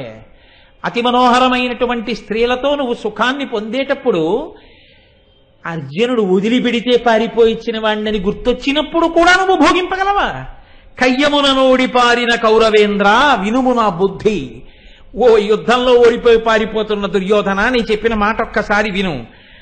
మరలి ఈ తనువు విడిచి సుగతి పడయుము. అలా వెనక్కి తిరిగి పారిపోతుంటే బాణం వేయడం కుదరదు. ఒక్కసారి తిరుగు, గుండెలు చీల్చేస్తా, పోతావు స్వర్గానికి. ఈ భూమి మీద నేను పెట్టిన భిక్షతో ఇంటికెళ్ళి మళ్ళీ నేను మొనగాన్ని బతికే కన్నా చచ్చి స్వర్గానికి వెళ్ళి భోగం అనుభవించు, వీరస్వర్గం అలంకరించు. నీ బతుక్కి బాగుంటుంది క్షత్రియుడవై పుట్టినందుకు. అంతేగాని తుల్లింటి చూడగలదే. ఏం పూర్వపు కష్టాలు మర్చిపోయామనుకుంటున్నావా? పూర్వంలాగా ఎక్కడ పడితే అక్కడ ఏది పడితే అది దోచుకోవచ్చు అనుకున్నావా? ఆవుల్ని పట్టుకెడదామని కదా వచ్చాడు అని జూదమిచ్చటనాడంగా రాదు సుమ్మి. ఇక్కడ జూదమాడడం కుదరదు. ఎందుకో తెలుసా? ఇది యుద్ధ భూమి. ఆనాడు జూదమాడి దోచుకున్నావు మమ్మల్ని, ఇక్కడ దోచుకోవడం కుదరదు అనుకుంటున్నావా? ఇక్కడ జూదం ఆడలేవు. నీకు ధైర్యం ఉంటే తిరుగు నా వైపుకి, చూపించు నీ గుండెలన్నాడు. పారిపోతున్నవాడు ఈ మాటలు సైన్యం అంతా వింటుంటే, కర్ణుడు వింటుంటే, దుశ్శాసనుడు వింటుంటే, భీష్మ, ద్రోణ, కృప, అశ్వత్థామ, శల్య, ఇతర వీరులు వింటుంటే బతికినట్ట చచ్చినట్ట? అభిమాన ధనుడని ఒక దిక్కుమాలిన బిరుదు. కాబట్టి ఉండలేక ఇటు తిరిగి యుద్ధానికి వచ్చాడు. వచ్చేటప్పటికి చూశాడు, భీష్మ ద్రోణాది వీరులందరూ నిలబడ్డారు. ఒక శక్తివంతమైన బాణం తీసి దుర్యోధనుడి యొక్క గుండెలు చీల్చేద్దాం అనుకున్నాడు. ఒక్కసారి అన్నగారు భీమసేనుడు గుర్తొచ్చాడు. ఆనాడు నిండు సభలో ద్రౌపదీదేవి చీరలు ఒలిచినప్పుడు ప్రతిజ్ఞ చేశాడు. తొడకొట్టి ద్రౌపదీదేవిని కూర్చోమన్నావు కాబట్టి యుద్ధభూమిలో ఆ తొడలు నా గదాదండంతో విరగ్గొడత్తి నిన్ను చంపుతానని ప్రతిజ్ఞ చేశాడు. నా ప్రతిజ్ఞ ఎలా నెరవేరుతుందిరా అని అన్నగారు బాధపడతాడు. కాబట్టి చంపకూడదు, చచ్చినంత పని చెయ్యాలి అని మళ్ళీ ఎంతసేపు నొప్పిస్తానులే వీళ్ళనని ఒక పక్క ఉత్తర కుమారుడు హడిలిపోతున్నాడు. ఎంతసేపు ఈ యుద్ధం, నా దాహం నాలుక పిడచకట్టుకుపోతోంది, భయం వేస్తోంది, ఈ సైన్యం ఏమిటి, బాణాలు ఏమిటి, ఎంతమందిని చంపేస్తావు, ఇక వెళ్ళిపోదాం చాలంటున్నాడు. ఒక్కసారి ఇంద్రుడు అధిదేవత కాగలిగినటువంటి సమ్మోహనాస్త్రాన్ని స్మరించి విడిచిపెట్టాడు. ఆ సమ్మోహనాస్త్రాన్ని స్మరిస్తే ఎన్ని కోట్ల సైన్యమైనా సరే ఒక రకమైన మగతలోకి దిగజారిపోయి తమ ప్రజ్ఞనంతటినీ మరిచిపోయి ఎక్కడ వాళ్లే అక్కడ పడిపోయి సోలిపోయి నిద్రపోతారు. కాబట్టి అందరూ ఆ సమ్మోహనాస్త్రం యొక్క ప్రభావానికి నేల మీద పడిపోయి నిద్రలోకి వెళ్ళిపోయారు. వెళ్ళిపోయిన తర్వాత ఉత్తర కుమారుడి వంక చూశాడు. అది ఆ స్థితిని మీరు గమనించాలి. నిజంగా ఒక్కసారి ఆ అస్త్రప్రయోగం జరిగేటప్పటికీ ఇన్ని లక్షల సైన్యం ఒరిగిపోయి పడుకుంటే ఇంత కోలాహలం, ఇంత అరుపులు, ఇంత చప్పుడు, పడిపోయిన వాళ్ళ మూలుగులతో సహా ఆగిపోయి దక్షిణామూర్తి సభలా ఉంది, నిశ్శబ్దం. అది ఆయన యుద్ధం అంటే అలా ఉంటుంది. ఇప్పుడు ఉత్తర కుమారుణ్ణి పిలిచి అన్నాడు, నీకు బొమ్మ పొత్తికలు కావాలని ఆ రోజు ఉత్తర అడిగింది కదా, అదిగో పడిపోయిన కురువీరులు.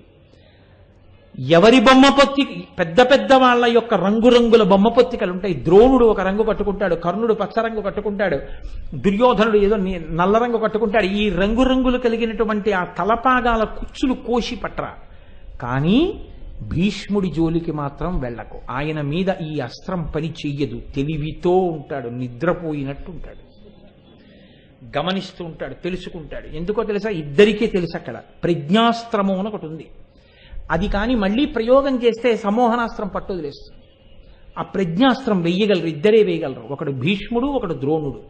వాళ్ళు ఎందుకు వెయ్యలేదంటే ఒకసారి ఓడిపోయిన వారే ఇప్పుడు అర్జునుడి చేతిలో నిగ్రహింపబడ్డారు. మళ్ళీ నిగ్రహించాడు అనుకోండి, ఈసారి దుర్యోధనుని వదలడు, రథం మీద పెట్టి తీసుకుపోతాడు. అందుకని ఆ స్థితి రాకూడదని ఊరుకున్నాడు భీష్ముడు. పైగా ధర్మపక్షపాతి. ఇప్పుడు భీష్ముడి జోలికి వెళ్ళకని చెప్పాడు. గబగబా వెళ్ళి ఉత్తర కుమారుడు ఆ పొత్తికలు, ఆ తలపాగాలలో ఉన్న కుచ్చులు కోసుకుని వచ్చి రథం ఎక్కాడు. పద వెళ్ళిపోదాం, అయిపోయింది యుద్ధం, మన ఆవులన్నీ ఇంటికి వెళ్ళిపోయాయి, వీళ్ళందరూ పడిపోయి ఉన్నారు తెలివి లేక పడిపోయిన వారిని నేను కొట్టను, అది నాకున్నటువంటి నియమం, వెళ్ళిపోదాం పదన్నాడు. రథం తిరిగిపోయింది.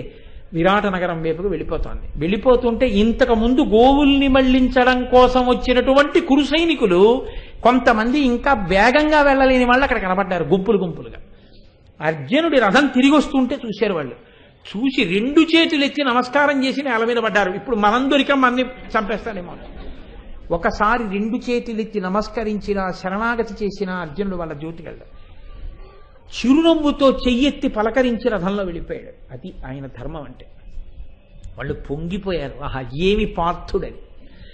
అలా వెళ్ళిపోయినటువంటి అర్జునుడి రథం వెళ్ళిపోతుండగా తెలివొచ్చింది దుర్యోధనుడికి మిగిలిన వాళ్ళకి. లేచి ఏడి అర్జునుడు ఏడి, ఏడి అర్జునుడు ఏడి అన్నాడు. భీష్ముడు లేచి అన్నాడు, అదృష్టం కుత్తుకలు కోసేయి లేదు పడుండగా లేచావు, ఇంకా పరమధర్మాత్ముడు కనుక వదిలిపెట్టి వెళ్ళిపోయాడు. ఇప్పటికైనా జరిగిన అవమానం చాలు, దుర్యోధన పద వెళ్ళిపోదాం హస్తినాపురానికి అన్నాడు. బాధగా తిరిగి వెడుతున్నాడు. ఊరుకోలేదు అర్జునుడు. లేచి మళ్లీ హస్తినాపురం వైపుకు వెళ్ళిపోతున్నటువంటి సైన్యాన్ని గాంధీవ టంకారం చేసి పిలిచాడు, వస్తారా యుద్ధానికి. మళ్ళీ దేవదత్తాన్ని పూరించాడు, ఏమైనా సత్తా ఉంటే రండి మళ్ళీ. అయినా వాళ్ళ గురించి కాదన్నట్టు వెళ్ళిపోతున్నారు వెనక్కి చూడకుండా. అప్పుడు బాణాలు మనుషుల మీద వెయ్యకూడదు కాబట్టి గురి చూసి దూరంగా వెడుతున్నటువంటి దుర్యోధనుడి యొక్క కిరీటంలో ఉన్న వజ్రములు ఊడి కింద పడేటట్టు కొట్టాడు. కొడితే వజ్రములు ఊడి ఒక్కొక్కటి కింద పడిపోయాయి. అయినా సరే తనని కానట్టు ఊడిపోతున్న వజ్రాలతో ఉన్న కిరీటంతో వెళ్ళిపోయాడు. ఇంతకన్నా ఘోరమైన ఓటమి ఉంటుందండి. పదండి కుర్చీలు ఎత్తేయండి అన్నాడు ఇంద్రుడు మిగిలిన వాళ్ళని. ఎందుకంటే అయిపోయింది యుద్ధం, ఇంకెందుకు. కాబట్టి ఇంద్రాదులందరూ కూడా తమ కుర్చీలన్నీ ఎత్తేశారు. మళ్ళీ ఏ షామియానా కంపెనీ నుంచి తెచ్చారో అక్కడికి పెళ్లిళ్లలో పంపించేస్తుంటారు చూసారా, అవలవలు షామియానా కంపెనీ నుంచి తెచ్చుకున్నావు, స్వర్గలోకం నుంచి తెచ్చినవి. కాబట్టి స్వర్గలోకానికి ఆ ఆసనాలన్నీ వెళ్ళిపోయి దేవతలు ఋషులు అందరూ అర్జునుడి యొక్క పౌరుషాన్ని పరాక్రమాన్ని మెచ్చుకుంటూ సంతోషిస్తూ వాళ్ళందరూ వెళ్ళిపోయారు.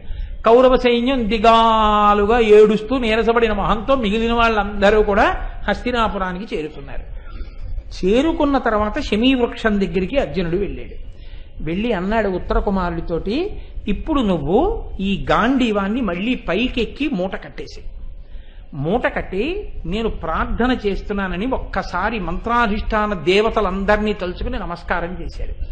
చెయ్యగానే తనంత తాను వచ్చి తల మీద కూర్చుని అమరికగా ఉండేటటువంటి ఆ కిరీటం అదృశ్యమైపోయింది. దేవదత్తం వెళ్ళిపోయింది. గాంధీవం పైన పెట్టేశాడు. ఆ పైన ఉన్నటువంటి అర్జునుడి యొక్క కేతనం, ఆ పతాకం ఆ హనుమ యొక్క చిహ్నంతో ఉండేటటువంటిది, లేదా హనుమయే ఆవహించి ఉంటారు. కొన్ని కోట్ల భూతముల చేత రక్షింపబడేటటువంటి ఆ పతాకం అదృశ్యమైపోయింది. ఇప్పుడు పూర్వం ఎలా ఉంటాడో ఆ స్థితిలోకి మళ్ళీ వచ్చేసాడు. వచ్చేసిన తర్వాత అర్జునుడి ఉత్తరుడు కిందకి దిగాడు. మనం విరాట నగరానికి వెళ్ళాక నేను గెలిచానని చెప్పకు, నువ్వే గెలిచావని చెప్పు. చెల్లబోయాడు ఉత్తర కుమారుడు. నేను గెలిచానని చెప్పడమా అన్నాడు. అంతే, అలాగే చెప్పు ఇంటికి వెళ్ళిన తర్వాత అన్నాడు. చాలా సంతోషం, అలాగే చెప్తానన్నాడు. రథం బయలుదేరింది. రథిస్థానంలో ఉత్తరుడు కూర్చున్నాడు, సారథి స్థానంలో బృహన్నలగా కూర్చున్నాడు. కూర్చుని మళ్ళీ రథం విరాట్ నగరం వైపుకి వచ్చేస్తున్నప్పుడు ఒక చమత్కారం జరిగింది. అప్పుడే విరాట్ రాజు గారు అంతఃపురానికి వచ్చాడు. దక్షిణ గోగ్రహణం పూర్తయిపోయి లోపలికి వచ్చాడు. ఏదో కస కాళ్ళు చేతులు కడుక్కుని కూర్చున్నాడు. ఉత్తరుడు ఏడన్నాడు, యుద్ధానికి వెళ్ళాడన్నారు. ఎవరి మీద అన్నాడు? భీష్మ, ద్రోణ, కర్ణ, శల్య. అమ్మ బాబోయ్ వీడెందుకు వెళ్ళాడన్నాడు. నువ్వు దక్షిణ గోగ్రహణానికి వెళ్ళావు, వాళ్ళు ఉత్తర గోగ్రహణానికి వచ్చారు. వాళ్ళ మీద యుద్ధానికి వీడు వెళ్ళాడా, పదండి మళ్ళీ సైన్యం పట్టుకుని వెళ్ళిపోదాం, వీడేమి యుద్ధం చేస్తాడన్నాడు అని సైన్యాన్ని సమాయత్తం చెయ్యబోతుంటే మహానుభావుడు ధర్మరాజు గారు ఒక మాట అన్నాడు. నువ్వేమి భయపడకయ్యా, ఆయనతో పాటుగా ఉత్తర కుమారుడితో పాటుగా బృహన్నల కూడా వెళ్ళాడు. బృహన్నల ఉండగా ఉత్తరుడికి ఆపద రాదు అన్నాడు. ముందు దాన్ని పెద్ద పట్టించుకోలేదు విరాట్ రాజు. ఏమిటో ఏదో చెప్తున్నాడు, బృహన్నలుంటే ఉత్తరుడికి ఆపద రాకపోవడం ఏంటి, అర్థం లేని మాట అనిపించి ఊరుకున్నాడు. ఊరుకుని పదండి సైన్యం తీసుకుని అన్నాడు. ఈలోగా కొంతమంది గొల్లవాళ్ళు ఎదురొచ్చారు. వచ్చి మహారాజా ఏం చెప్పమంటారు? వాళ్ళకి తెలియదుగా యుద్ధభూమిలో ఏం జరిగిందో. ఆవుల్ని వెనక్కి తీసుకొచ్చేసారంతే. మహానుభావుడు ఉత్తర కుమారుడు కౌరవ సేనల్ని చీల్చి చెండాడేశాడు. భీష్మద్రోణాది వీరులందరూ ఓడిపోయారు. కొన్ని లక్షల మంది తెగటార్చబడ్డారు. కౌరవ సైన్యం అంతా తోక ముడిచి వెళ్ళిపోయింది. ఉత్తర కుమారుడు రథం మీద తిరిగి వచ్చేస్తున్నాడు అన్నాడు. ఆనందపడిపోయాడు. హారతులు ఎత్తండి, చందన జలాలు చల్లండి, నర్తకీమణులు నాట్యం చెయ్యండి, పూలదండలు సమర్పించండి, ఉత్తర కుమారుణ్ణి పొగట్టలతో స్తోత్రం చేస్తూ ప్రవేశపెట్టండి అన్నాడు. అనేటప్పటికీ అక్కడే ఉన్న ధర్మరాజు గారు అన్నాడు, కంకుభట్టు రూపంలో ఉన్నాడు. ఆయన అన్నాడు, కురుపతి భీష్మ కర్ణ కృపకుంభజ ముఖ్య మహోగ్ర యోధ విస్ఫురణము నొర్వజాలి రణభూమి భుజాబలముల్లసిల్లా ఉత్తరుడ జయించనీని వసుధావర ఇంతటి కంటే ఇంక నచ్చెరువును కలుగునే ధర ప్రసిద్ధికి నెక్కడే అతడొక్కడు. రాజా, నిజంగా ఉత్తర కుమారుడు ఒక్కడే భీష్మ ద్రోణ కర్ణాది యోధులు కలిగినటువంటి కౌరవ సైన్యాన్ని గెలిచినది యథార్థమై ఉంటే ఇంతకన్నా ఆశ్చర్యకరమైన వార్త లోకములో వేరొకటి ఉండదు. నిజంగా చరిత్రకెక్కిన మహావీరుడై ఉంటాడు అంటే కించెత్తు బాధ కలిగింది. ఏమిటి ఇలా అంటాడు అనుకున్నాడు. అనుకుని, సరే మా వాడు గెలిచి వస్తున్నాడుగా, చెప్పారుగా గొల్లవాళ్ళు, ఇంకా మీకు అనుమానం ఎందుకు మగ్గుభట్ట? ఏం అనుమానం లేదు, నా కొడుకే వాడు, మా కులం వర్ధిల్లేటట్టుగా మా అదృష్టం కొద్దీ పుట్టినవాడు, మహానుభావుడు, పొగిడాడు. ఇలాంటప్పుడు మన ఇద్దరం పాచికలాడితే బాగుంటుంది, రండి అన్నాడు. నువ్వు మంచి విజయోల్లాసంలో ఉన్నావు, చాలా సంతోషంలో ఉన్నావు, ఇప్పుడు నీతో పాచికలాడడం కొంచెం కష్టమే, నన్ను ఓడిస్తావన్నాడు ధర్మరాజు. ఏం పర్వాలేదు, ఇలాంటప్పుడు ఆడితేనే మజాగా ఉంటుంది, తీసుకురండి అన్నాడు. ఇద్దరు పాచికలు ఆడుతున్నారు. మళ్లీ మళ్లీ అదే మాట చెప్తున్నాడు. చూసావా ఉత్తర కుమారుడు ఎంత గొప్పవాడో, వచ్చేస్తాడు కాసేపట్లో అంటున్నాడు. కాదు మహారాజా, నా మాట నమ్మండి, బృహన్నల వలన ఉత్తర కుమారుడు నెగ్గాడు తప్ప ఉత్తరుడు తనంత తానుగా నెగ్గినవాడు కాడన్నాడు ధర్మరాజు. విరాట్రాజు అన్నాడు, అనిన కటకటబడి ఇట్టులాడుటెల్లా అతని విజయము సంధియమనుట కాదే, ఇంత పట్టున చైరించి తీవు కాన ఇంక నీ మాట లుడుగుము కంకభట్ట. ఇందాకటి నుంచి చూస్తున్నాను అదే పనిగా సారథిని పొగుడుతున్నావు, బృహన్నల్ని పొగుడుతున్నావు, ఒక పేడివాడిని పొగుడుతున్నావు. ఆ పేడివాడు లేకపోతే నా కొడుకు యుద్ధం చేయలేడు అనుకుంటున్నావా? సారథ యుద్ధం చేసేది రథ, ఏంటి సారథి వల్ల రథి గెలిచాడంట ఏంటి? తప్పు. ఇంకొకడైతే ఏం చేద్దునో, నువ్వు కాబట్టి వదిలేశాను, ఇక ఇలాంటి మాటలు మాట్లాడకు కంకభట్ట అన్నాడు. అంటే ధర్మజుడు అన్నాడు, కురుబలమేల దైత్య సురకోటులు వచ్చిన గెల్వరాద ఉత్తరునకు ఆ బృహన్నల రథంబుపయం పరవాహిని భయంకర భుజసారమున్నరయగా దరిగంచితినంచు విక్రమోద్ధురగతి నాజికేలి నిరతుండయి దుర్గమలీలనుండగన్. కౌరవ సైన్యం ఏమిటే, 33 కోట్ల మంది దేవతలందరూ వచ్చి ఉత్తర కుమారుడికి ఎదురుగుండా నిలబడినా సరే ఆ రథం చెక్కు చెదరదు, బృహన్నల దాని మీద ఉన్నంత వరకు అన్నాడు. మండిపోయింది విరాట్రాజుకి. వింతలు సాల నీ వలన వింటిమి, కాని ధరిత్రి ఎందు ఈ మింతకు ముందు సారథుల ఎవ్వరి చూడమే వైరివీర దుర్భ్రంత భుజా విలాసమరం తెగిపోరుల నస్త్ర శస్త్ర విక్రాంతి కడంగుమారి అని కన్నుల నిప్పులు రాలుచుండగన్. ఇత పూర్వం నువ్వు నా దగ్గర కూర్చుని ఎన్నో మంచి మాటలు చెప్పావు, ఎన్నో కథలు చెప్పావు. పుణ్యకథా విన్యాసమునర్తు అతని వేడుకకు తగున్ అన్నాడు కదా మొట్టమొదట్లో, అతనికి పుణ్యకథలు చెప్తానన్నాడు. మహావీరులకు సంబంధించిన విశేషాలు ఎన్నో చెప్పావు, చాలా బాగుంది. కానీ ఇలాంటి మాట మాట్లాడడం మాత్రం నాకు నచ్చట్లేదు. ఒక సారథి వలన ఉత్తరుడు గెలిచాడంటే ఏమిటి? అందులో పీడివాడు, వాడు లేకపోతే గెలవలేడా మా అబ్బాయి? 1కి 10 మార్లు సారథి వలన గెలిచాడు. ఆ సారథి ఉండగా 33 కోట్ల మంది దేవతలు వచ్చినా ఏం చేయలేరంట ఏంటి? నీ మాట నాకు నచ్చలేదు కంకభట్ట అన్నాడు.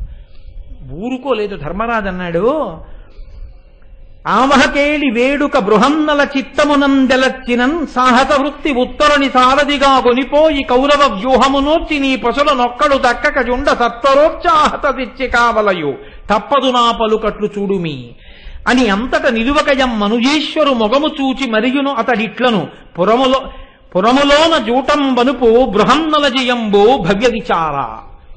నేను నిజం చెప్తున్నానయ్యా, యుద్ధం చేసినటువంటి వాడు, యుద్ధంలో గెలిచిన వాడు, పశువుల్ని వెనక్కి మళ్లించిన వాడు నీ కొడుకు ఉత్తరుడు కాడు. యుద్ధం చేసినవాడు, కౌరవుల్ని గెలిచినవాడు, ఆవుల్ని వెనక్కి తిప్పినవాడు సారథిగా వెళ్లిన బృహన్నల. నేను చెప్పిన మాట వినాలని నువ్వు అనుకుంటే ఉత్తరుడు గెలిచాడని చాటింపు వేయకు, బృహన్నల గెలిచాడని చాటింపు వేసి బృహన్నలకి స్వాగతం ఏర్పాటు చెయ్యన్నాడు.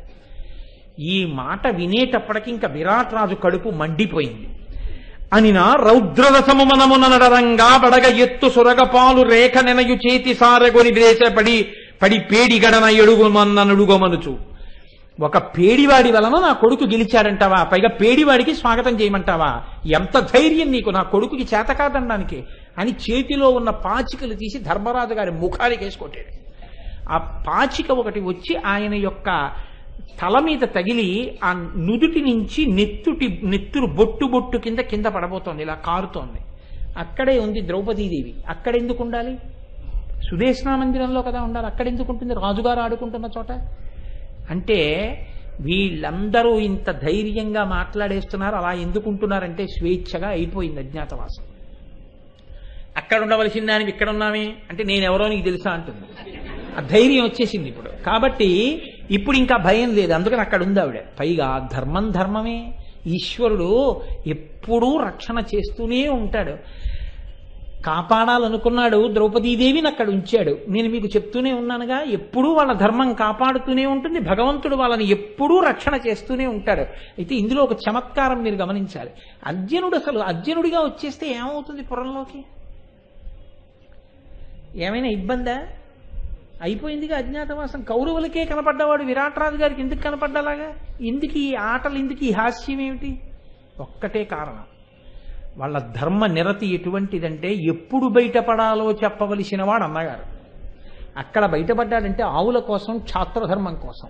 ఇక్కడ బయటపడ్డం అన్నగారి అనుమతితో జరగాలి తప్ప తనంత తాను బయటపడి నేనే అర్జునుడిని అని ముందు అర్జునుడికి పూలదండలు వేస్తే అర్జునుడిని గెలిచా సత్కారం చేసేసి ఈయన వల్లే కౌరవులందరినీ గెలిచామని అందరూ జయజేలు కొట్టేస్తుంటే ధర్మరాజు గారు చిన్న బుచ్చుకుని ఓ మూల నించుంటే ఆయనే మా అన్నయ్య అంటే అర్జునుడు అన్నయ్య అని తర్వాత ఆయన్ని గౌరవించి ముందు అర్జునుడు గౌరవింపబడకూడదు. ముందు అన్నయ్య గౌరవింపబడి తాను బుచ్చుడిగా కూర్చుని ఉండగా తాను గౌరవింపబడాలి. ఇది వాళ్ళ మర్యాద, ఇది వాళ్ళ మన్నన, ఇది వాళ్ళ ధర్మం. అందుకని తాను బృహన్నలగానే వచ్చాడు. ఎప్పుడైతే ఆ వేసినటువంటి పాచిక ఆయనకి తగిలి నెత్తురు కిందకి జారుతోందో చూసింది ద్రౌపదీదేవి. చూసి విమల వంశంబునను పుణ్యవృత్తమునను వరలు ఈతని రక్తంబు వసుమతీశ ధరణిపై ఎన్ని బిందువులు తొరగినన్ని వర్షములు కల్గు ఇందన వర్షభయము. గబగబా పరిగెత్తుకొచ్చి ఆవిడ పవిట కొంగుతో ధర్మరాజు గారిని పట్టుకుని ఆయన యొక్క నుదుటిన ఉన్న రక్తం తుడిచింది. సైరంధ్రి అంటే సామాన్యమైంది కాదు, మహాపతివ్రత అని పేరుంది ఆవిడికి. ఆవిడ జోలికెడితే గంధర్వులు చంపేస్తారని. అటువంటి ఆవిడ ఎంత కాదన్నా పరపురుషుడేగా ధర్మరాజు సైరంధ్రిగా చూసినప్పుడు. భర్త అని నీకు తెలుసు, నాకు తెలుసు, విరాట్ రాజుకి తెలియదుగా. గబగబా వచ్చి అందులో ఏదో బట్ట పట్టుకొచ్చి తుడవడం వేరు, ఆడది తన పవిట కొంగుతోనే తుడవడం వేరు. తన పవిట కొంగుతోనే తుడవాలంటే బాగా సమీపంగా వెళ్ళాలి. ఆయన ముఖం ఎటో ఉంటే అటువైపుకి తిప్పి తుడవడం కుదరదు. తుడవాలంటే ఎడం చేత్తో ఆయన గడ్డం పట్టుకుని కుడి చేత్తో తుడవాల్సి ఉంటుంది.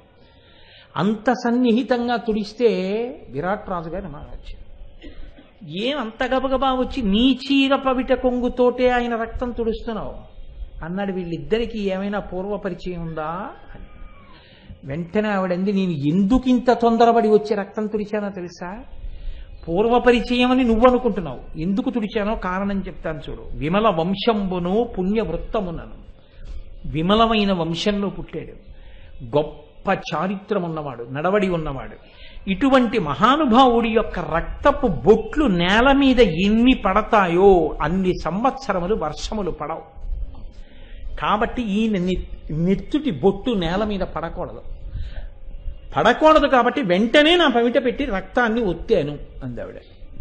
చూశాడు. ఈలోగా ఉత్తర కుమారుడు వచ్చేస్తున్నాడు అన్నారు. జయజద్ధానాలు చేశారు, పరిగెత్తుకుంటూ వెళ్ళారు, నీరాజనాలు ఇచ్చేస్తున్నారు, కాళ్ళ మీద పడిపోయారు. ఒక ఆయన ఎన్నికల్లో గెలిస్తే ఎలా ఉంటుందో అలా ఉందనుకోండి. కాబట్టి అంత హడావిడిగా ఉంటే పాపం ఆయన గొణుగుతున్నాడు, చెప్తున్నాడు, ఇదంతా నేను గెలవలేదు, బృహన్నలు గెలిచాడు, ఆయన అర్జునుడు, ఆయన గెలిచాడు, నా బుర్ర నేను గెలవడం ఏమిటి, వాళ్ళందరి జోలికి నేనేళ్ళడం ఏమిటి, చూస్తేనే నాకు నోరిండిపోయింది అంటున్నాడు. వినేవాళ్ళు ఎవరు? ఆయన్నే భుజాల మీద ఎత్తేసుకుంటున్నారు, ఆయన్ని బృహన్నలని కలిపి తీసుకొచ్చేస్తుంటే భటుడు వచ్చి చెప్పాడు, మహారాజా ఉత్తర కుమారుడు లోపలికి వస్తున్నాడు బృహన్నలతో కలిసి. ధర్మరాజు గారు ఈ సందట్లో సంతోషంలో ఉన్నటువంటి విరాట్ రాజుకి ధర్మరాజు చెప్పిన మాట వినపడలేదు. భటుడితో చెప్పాడు, ఒక్క ఉత్తర కుమారుణ్ణి లోపలికి తీసుకురా తప్ప బృహన్నల్ని తీసుకురావద్దు, బయటే నిలబెట్టేయన్నాడు. బృహన్నల బయట ఉండిపోయాడు, ఒక్క ఉత్తరుడే లోపలికి వచ్చాడు. ఎందుకు రానివ్వద్దన్నాడంటే ఎవరైనా ధర్మరాజుకి గాయం చేసి ఆయన శరీరంలోంచి నెత్తురు కారుతుండగా కానీ అర్జునుడు చూశాడో ఉత్తర క్షణంలో వాళ్ళని చంపేస్తాడు. అంటే విరాట్ రాజుని చంపేస్తాడు. అందుకని రానివ్వలేదు. బట్ట పెట్టుకుని ఇలా ఒత్తుకుంటూ కూర్చున్నాడు. ఉత్తర కుమారుడు లోపలికి వస్తూ తండ్రి వంక చూడలేదు. ఆయన ఎందుకు అలా పెట్టుకున్నారన్నాడు. తెలుసుగా ధర్మరాజని. ఆయన ఎందుకు అలా ఉన్నారన్నాడు. ఏమీ లేదురా, నువ్వు యుద్ధంలో గెలిచావని సంతోషంతో నేను స్వాగతం పలకడానికి ఉత్సవం చేస్తే నువ్వు కాదు గెలిచింది, సారథి వలన గెలిచారన్నాడు. నా కోపం వచ్చి పాచికలు విసిరాను, అవి తగిలి నెత్తురు కారిందిరా, ద్రౌపది తుడిచిందన్నాడు. ఎంత పని చేశారు నాన్నగారు. ఆయన వల్ల బ్రతుకుతున్నాం, ఆయన వల్ల ఈ పొడమి నిలబడింది. అటువంటి మహానుభావుడు ఏం చెప్తే అది ఎదురడగకుండా మనం పాటించాలి. ఆయననా పాచికలతో కొట్టారు అన్నాడు. విరాటుడు వినే స్థితిలో లేడు. ఆయనకి తెలియదుగా ధర్మరాజని. నువ్వు ఎలా గెలిచావు, ఎలా సంభవం అయింది, నీ వీరోచిత కృత్యాలన్నీ నాకు చెప్పన్నాడు. ఏమి వీరోచిత కృత్యాలు, నా బుర్ర. నాన్నగారు నేను చచ్చిపోవలసింది. అక్కడ యుద్ధానికి వెళ్ళానా, భీష్మద్రోణాది వీరులు కనబడ్డారు. వాళ్ళని చూసేటప్పటికీ నా గుండె బద్దలైపోయింది. నేను హడిలిపోయి వణికిపోయి అమ్మ బాబోయ్ ఇంకేమి యుద్ధం అని చెప్పి, ఇంకా నాకు ఈ యుద్ధము వద్దు, ఏమీ వద్దు, కౌరవసేన తూచి బడకెందొడకెన్మదితో నమేను నువ్వురకపోవుతుంటి విధి యొప్పునే అని ఇంటికి పోదాను రా అంటే, ఒక మహానుభావుడు, ఒక సిద్ధపురుషుడు వచ్చాడు నాన్నగారు అన్నాడు. చెప్పద్దన్నాడుగా. ఒక సిద్ధపురుషుడు వచ్చి నీకేం భయం లేదు, నువ్వు ఆ సారథ్యం చేయి, నేను రథిగా ఉంటానన్నాడు. అని నేను సారథ్యం చేశాను. బృహన్నల గురించి చెప్పలేదు. ఆ సిద్ధపురుషుడు, ఆ దేవతాస్వరూపుడు మహానుభావుడు రథంలో నిలబడి భీష్మద్రోణాది వీరుల్ని ఓడించి మన పశువుల్ని వెనక్కి మరల్చాడు. ఆయన లేకపోతే నాన్నగారు మీ కొడుకు భౌతికాయం వచ్చేసి ఉండేది ఈ పాటికి అంటే ఆయన చాలా సంతోషించి, ఏడిరా సిద్ధపురుషుడు, నేను కౌగులించుకుని పాదాభివందనం చేస్తానన్నాడు. అంటే నాన్నగారు ఇప్పుడు ఆయన రాలేదు, ఒక చోట ఉన్నారు, ఆయన వస్తారు మన దగ్గరికి, రేపో ఎల్లుండో వస్తారు, అప్పుడు మీరు సత్కరిద్దరు కానన్నాడు. చాలా సంతోషం రా అన్నాడు. ఇంకా వినే స్థితిలో లేడు. బృహన్నలని ఉత్తర కుమారుడిని వెళ్ళి విశ్రాంతి తీసుకోమన్నాడు. వాళ్ళు వెళ్ళిపోయారు. అర్జునుడు తన చాలా అంతఃపురంలోకి వెళ్ళిపోయాడు. ఉత్తర వచ్చింది, గురువుగారు నా మాట మన్నించారు, సారథ్యం చేశారు, మా అన్నయ్యని బతికించారు, పరమ సంతోషమని ప్రీతిని ఆవిష్కరించింది. వెంటనే తాను యుద్ధంలో తీసుకొచ్చినటువంటి బొమ్మ పొత్తికలను ఉత్తరకిచ్చాడు. ఉత్తర ఎంతో సంతోషపడిపోయి, బొమ్మ పొత్తికలంటే కురువీరుల యొక్క తలపాగాల మీద ఉండేటటువంటి ఆ కుచ్చులు, అవి తీసుకుని సంతోషంగా వెళ్ళిపోయింది. వెళ్ళిపోయిన తరువాత ఆ రోజు రాత్రి నిశ్శబ్దంగా ధర్మరాజు గారు ఉండేటటువంటి గదిలో ద్రౌపదీ సహితంగా పాండవులందరితో కూడి సమావేశాన్ని పెట్టాడు అర్జునుడు. అందరూ కలిసి కూర్చున్నారు. కూర్చున్న తర్వాత ధర్మరాజు గారు మాత్రం తల పైకి ఎత్తకుండా ఇలా కూర్చున్నాడు. అర్జునుడు ఎదురుగుండా కూర్చుని అసలు ఉత్తర గోగ్రహణం ఎలా వచ్చిందో, ఎందుకు జరిగిందో, తాను ఏం చేశాడో, ఎలా నిగ్రహించాడో అన్నీ చెప్పాడు. దక్షిణ గోగ్రహణం విశేషాలు ఏమిటి అన్నాడు. భీమనకుల సహదేవులు చెప్పారు. అర్జునుడు అన్నాడు, నేను వచ్చినప్పటి నుంచి చూస్తున్నాను, ఎందుకో అన్నగారు తల ఎత్తి నన్ను చూడటం లేదు, తల ఉంచుకుని ఉంటున్నాడు. నేను ఏ తప్పు చేశాను అని చాలా ఆలోచించాను, నా తప్పేం కనపడలేదు, నా వల్ల ఏమైనా పొరపాటు జరిగిందా అన్నాడు. అంటే ధర్మరాజు తల ఎత్తి అన్నాడు, నువ్వే పొరపాటు చెయ్యలేదు. విరాట్ రాజు నన్ను పాచికలు పెట్టి కొట్టాడు, నాకు దెబ్బ తగిలి నెత్తురు కారిందిరా, అందుకని నీకు నేను కనపడలేదు, నా ముఖం చూపించలేదు. వెంటనే అర్జునుడు లేచి అన్నాడు, ఇప్పుడే చంపేస్తా విరాట్ రాజు, నిన్ను పాచికలు పెట్టి కొట్టి నీ నెత్తురు కారేటట్టు చేస్తారా అన్నాడు. అంటే ద్రౌపది అంది, నెత్తురు కారిపోయి భూమి మీద పడలేదు, చిమ్మింది, నేను వెంటనే తుడిచేశాను. అంటే ధర్మరాజు అన్నాడు, ఆయనకి నేను ధర్మరాజని తెలిసి కొట్టలేదు, నేను కంకభట్టుని అనుకున్నాడు, అనుకుని కొట్టాడు. పైగా ఆ సమయంలో అతను ఉన్న పరిస్థితి అటువంటిది కాబట్టి కొట్టాడు తప్ప అతనికి నా యందు శత్రుత్వంతో వచ్చి కొట్టినవాడు కాదు. కాబట్టి అతన్ని చంపకూడదు. నువ్వు ఎన్నైనా చెప్పు, ఇప్పుడు వాడిని ఈడ్చుకొచ్చేస్తానన్నాడు భీముడు లేచి. అదే వద్దన్నాను. మనం ఇక్కడ అజ్ఞాతవాసం పరిసమాప్తం చేసుకున్నామంటే విరాట్ రాజు గారి యొక్క అనుగ్రహం. మహానుభావుడు మనంత ప్రేమగా చూశాడు, తెలియక పుత్రవ్యామోహంతో విసిరాడు తప్ప ఇంకొక కారణం కాదు. కాబట్టి విరాట్ రాజుని మన్నించండి అని అంటే భీమార్జునులు అన్నారు, సరే రేపు మనం మన నిజస్వరూపాలతో సభాప్రవేశం చేద్దాం, చేసిన తరువాత కూడా నీ పట్ల అలాగే విరాటరాజు కనబడితే ఖచ్చితంగా నిగ్రహించేస్తాం, అప్పుడు చేదురుగా తెలుసు ధర్మరాజుకి అలా చేయడని. కాబట్టి రేపటి వరకు మాత్రం ఆయన జోలికి వెళ్ళకండి. సరే అన్నారు. వెళ్ళారు. మరునాడు ఉదయం లేచారు, స్నానాలు చేశారు, సంధ్యావందనాలు చేసుకున్నారు. ఎవరి నిజస్వరూపాలతో వాళ్ళు తెల్లటి బట్టలు కట్టుకున్నారు, మెడలో పుష్పహారాలు వేసుకున్నారు, చందనాలు లేపనం చేసుకున్నారు. మంచి టీవీతో 5 పాండవులు పూర్వం ఎలా నడుస్తారో అలా నడిచి సభాప్రవేశం చేశారు. చేసి ధర్మరాజు గారు తిన్నగా మెట్లెక్కి సింహాసనం మీద కూర్చుని ఒక పాదాన్ని తీసి పాదపీఠం మీద పెట్టి కూర్చున్నాడు. కింద ఆసనాల మీద వరుసగా భీమార్జున నకుల సహదేవులు కూర్చున్నారు. ఉత్తర కుమారుడితో కలిసి విరాట్ రాజు గారు సభాప్రవేశం చేశాడు. సింహాసనం మీద ధర్మరాజు గారు కనపడ్డాడు. కంకుభట్టుగా తెలుసుగా. ఆయన్ని చూసి అన్నాడు, నువ్వు సజ్జనుడివి, ప్రవర్తన తెలుసున్నవాడివి, మహారాజు కూర్చునే సింహాసనం మీద కంకుభట్ట నువ్వు అలా కూర్చోవచ్చా? తెలియక కూర్చున్నామనుకున్నా, నేను సభాప్రవేశం చేస్తుండగా అలా కూర్చోవచ్చా? లేచి నిలబడద్దా? ఎందుకు అలా కూర్చున్నావు అన్నాడు. అంటే అప్పుడు అర్జునుడు లేచి అన్నాడు, నడవి వియలు చేసే నగరికి మాణిక్యమకుటముల్ పూనిన మనుజపతుల తగునాత్మ సూయానముగనునరించే మంచిగ నేల 4 చెరగులకును ప్రీతార్థిజనుల సచేతన త్యాగ ధ్వజములుగా అన్ని దేశముల నిలిపే దిక్కులన్నింటను తెలుపారు పూతగా మించె నుజ్వల యశో విభ్రమంబు రాజసూయాద్ధర ప్రవర్తకుడు నిత్య సత్య భాషా మహావ్రతశాలి పాండురాజ దుగ్ధ పయోనిధి రాజు ధర్మరాజు సొమ్ము మచ్చామనీ రమణ ఇతడు. ఆయన ఎవరనుకుంటున్నావో తెలుసా? సింహాసనం మీద కూర్చున్నవాడు విరాట్ రాజా.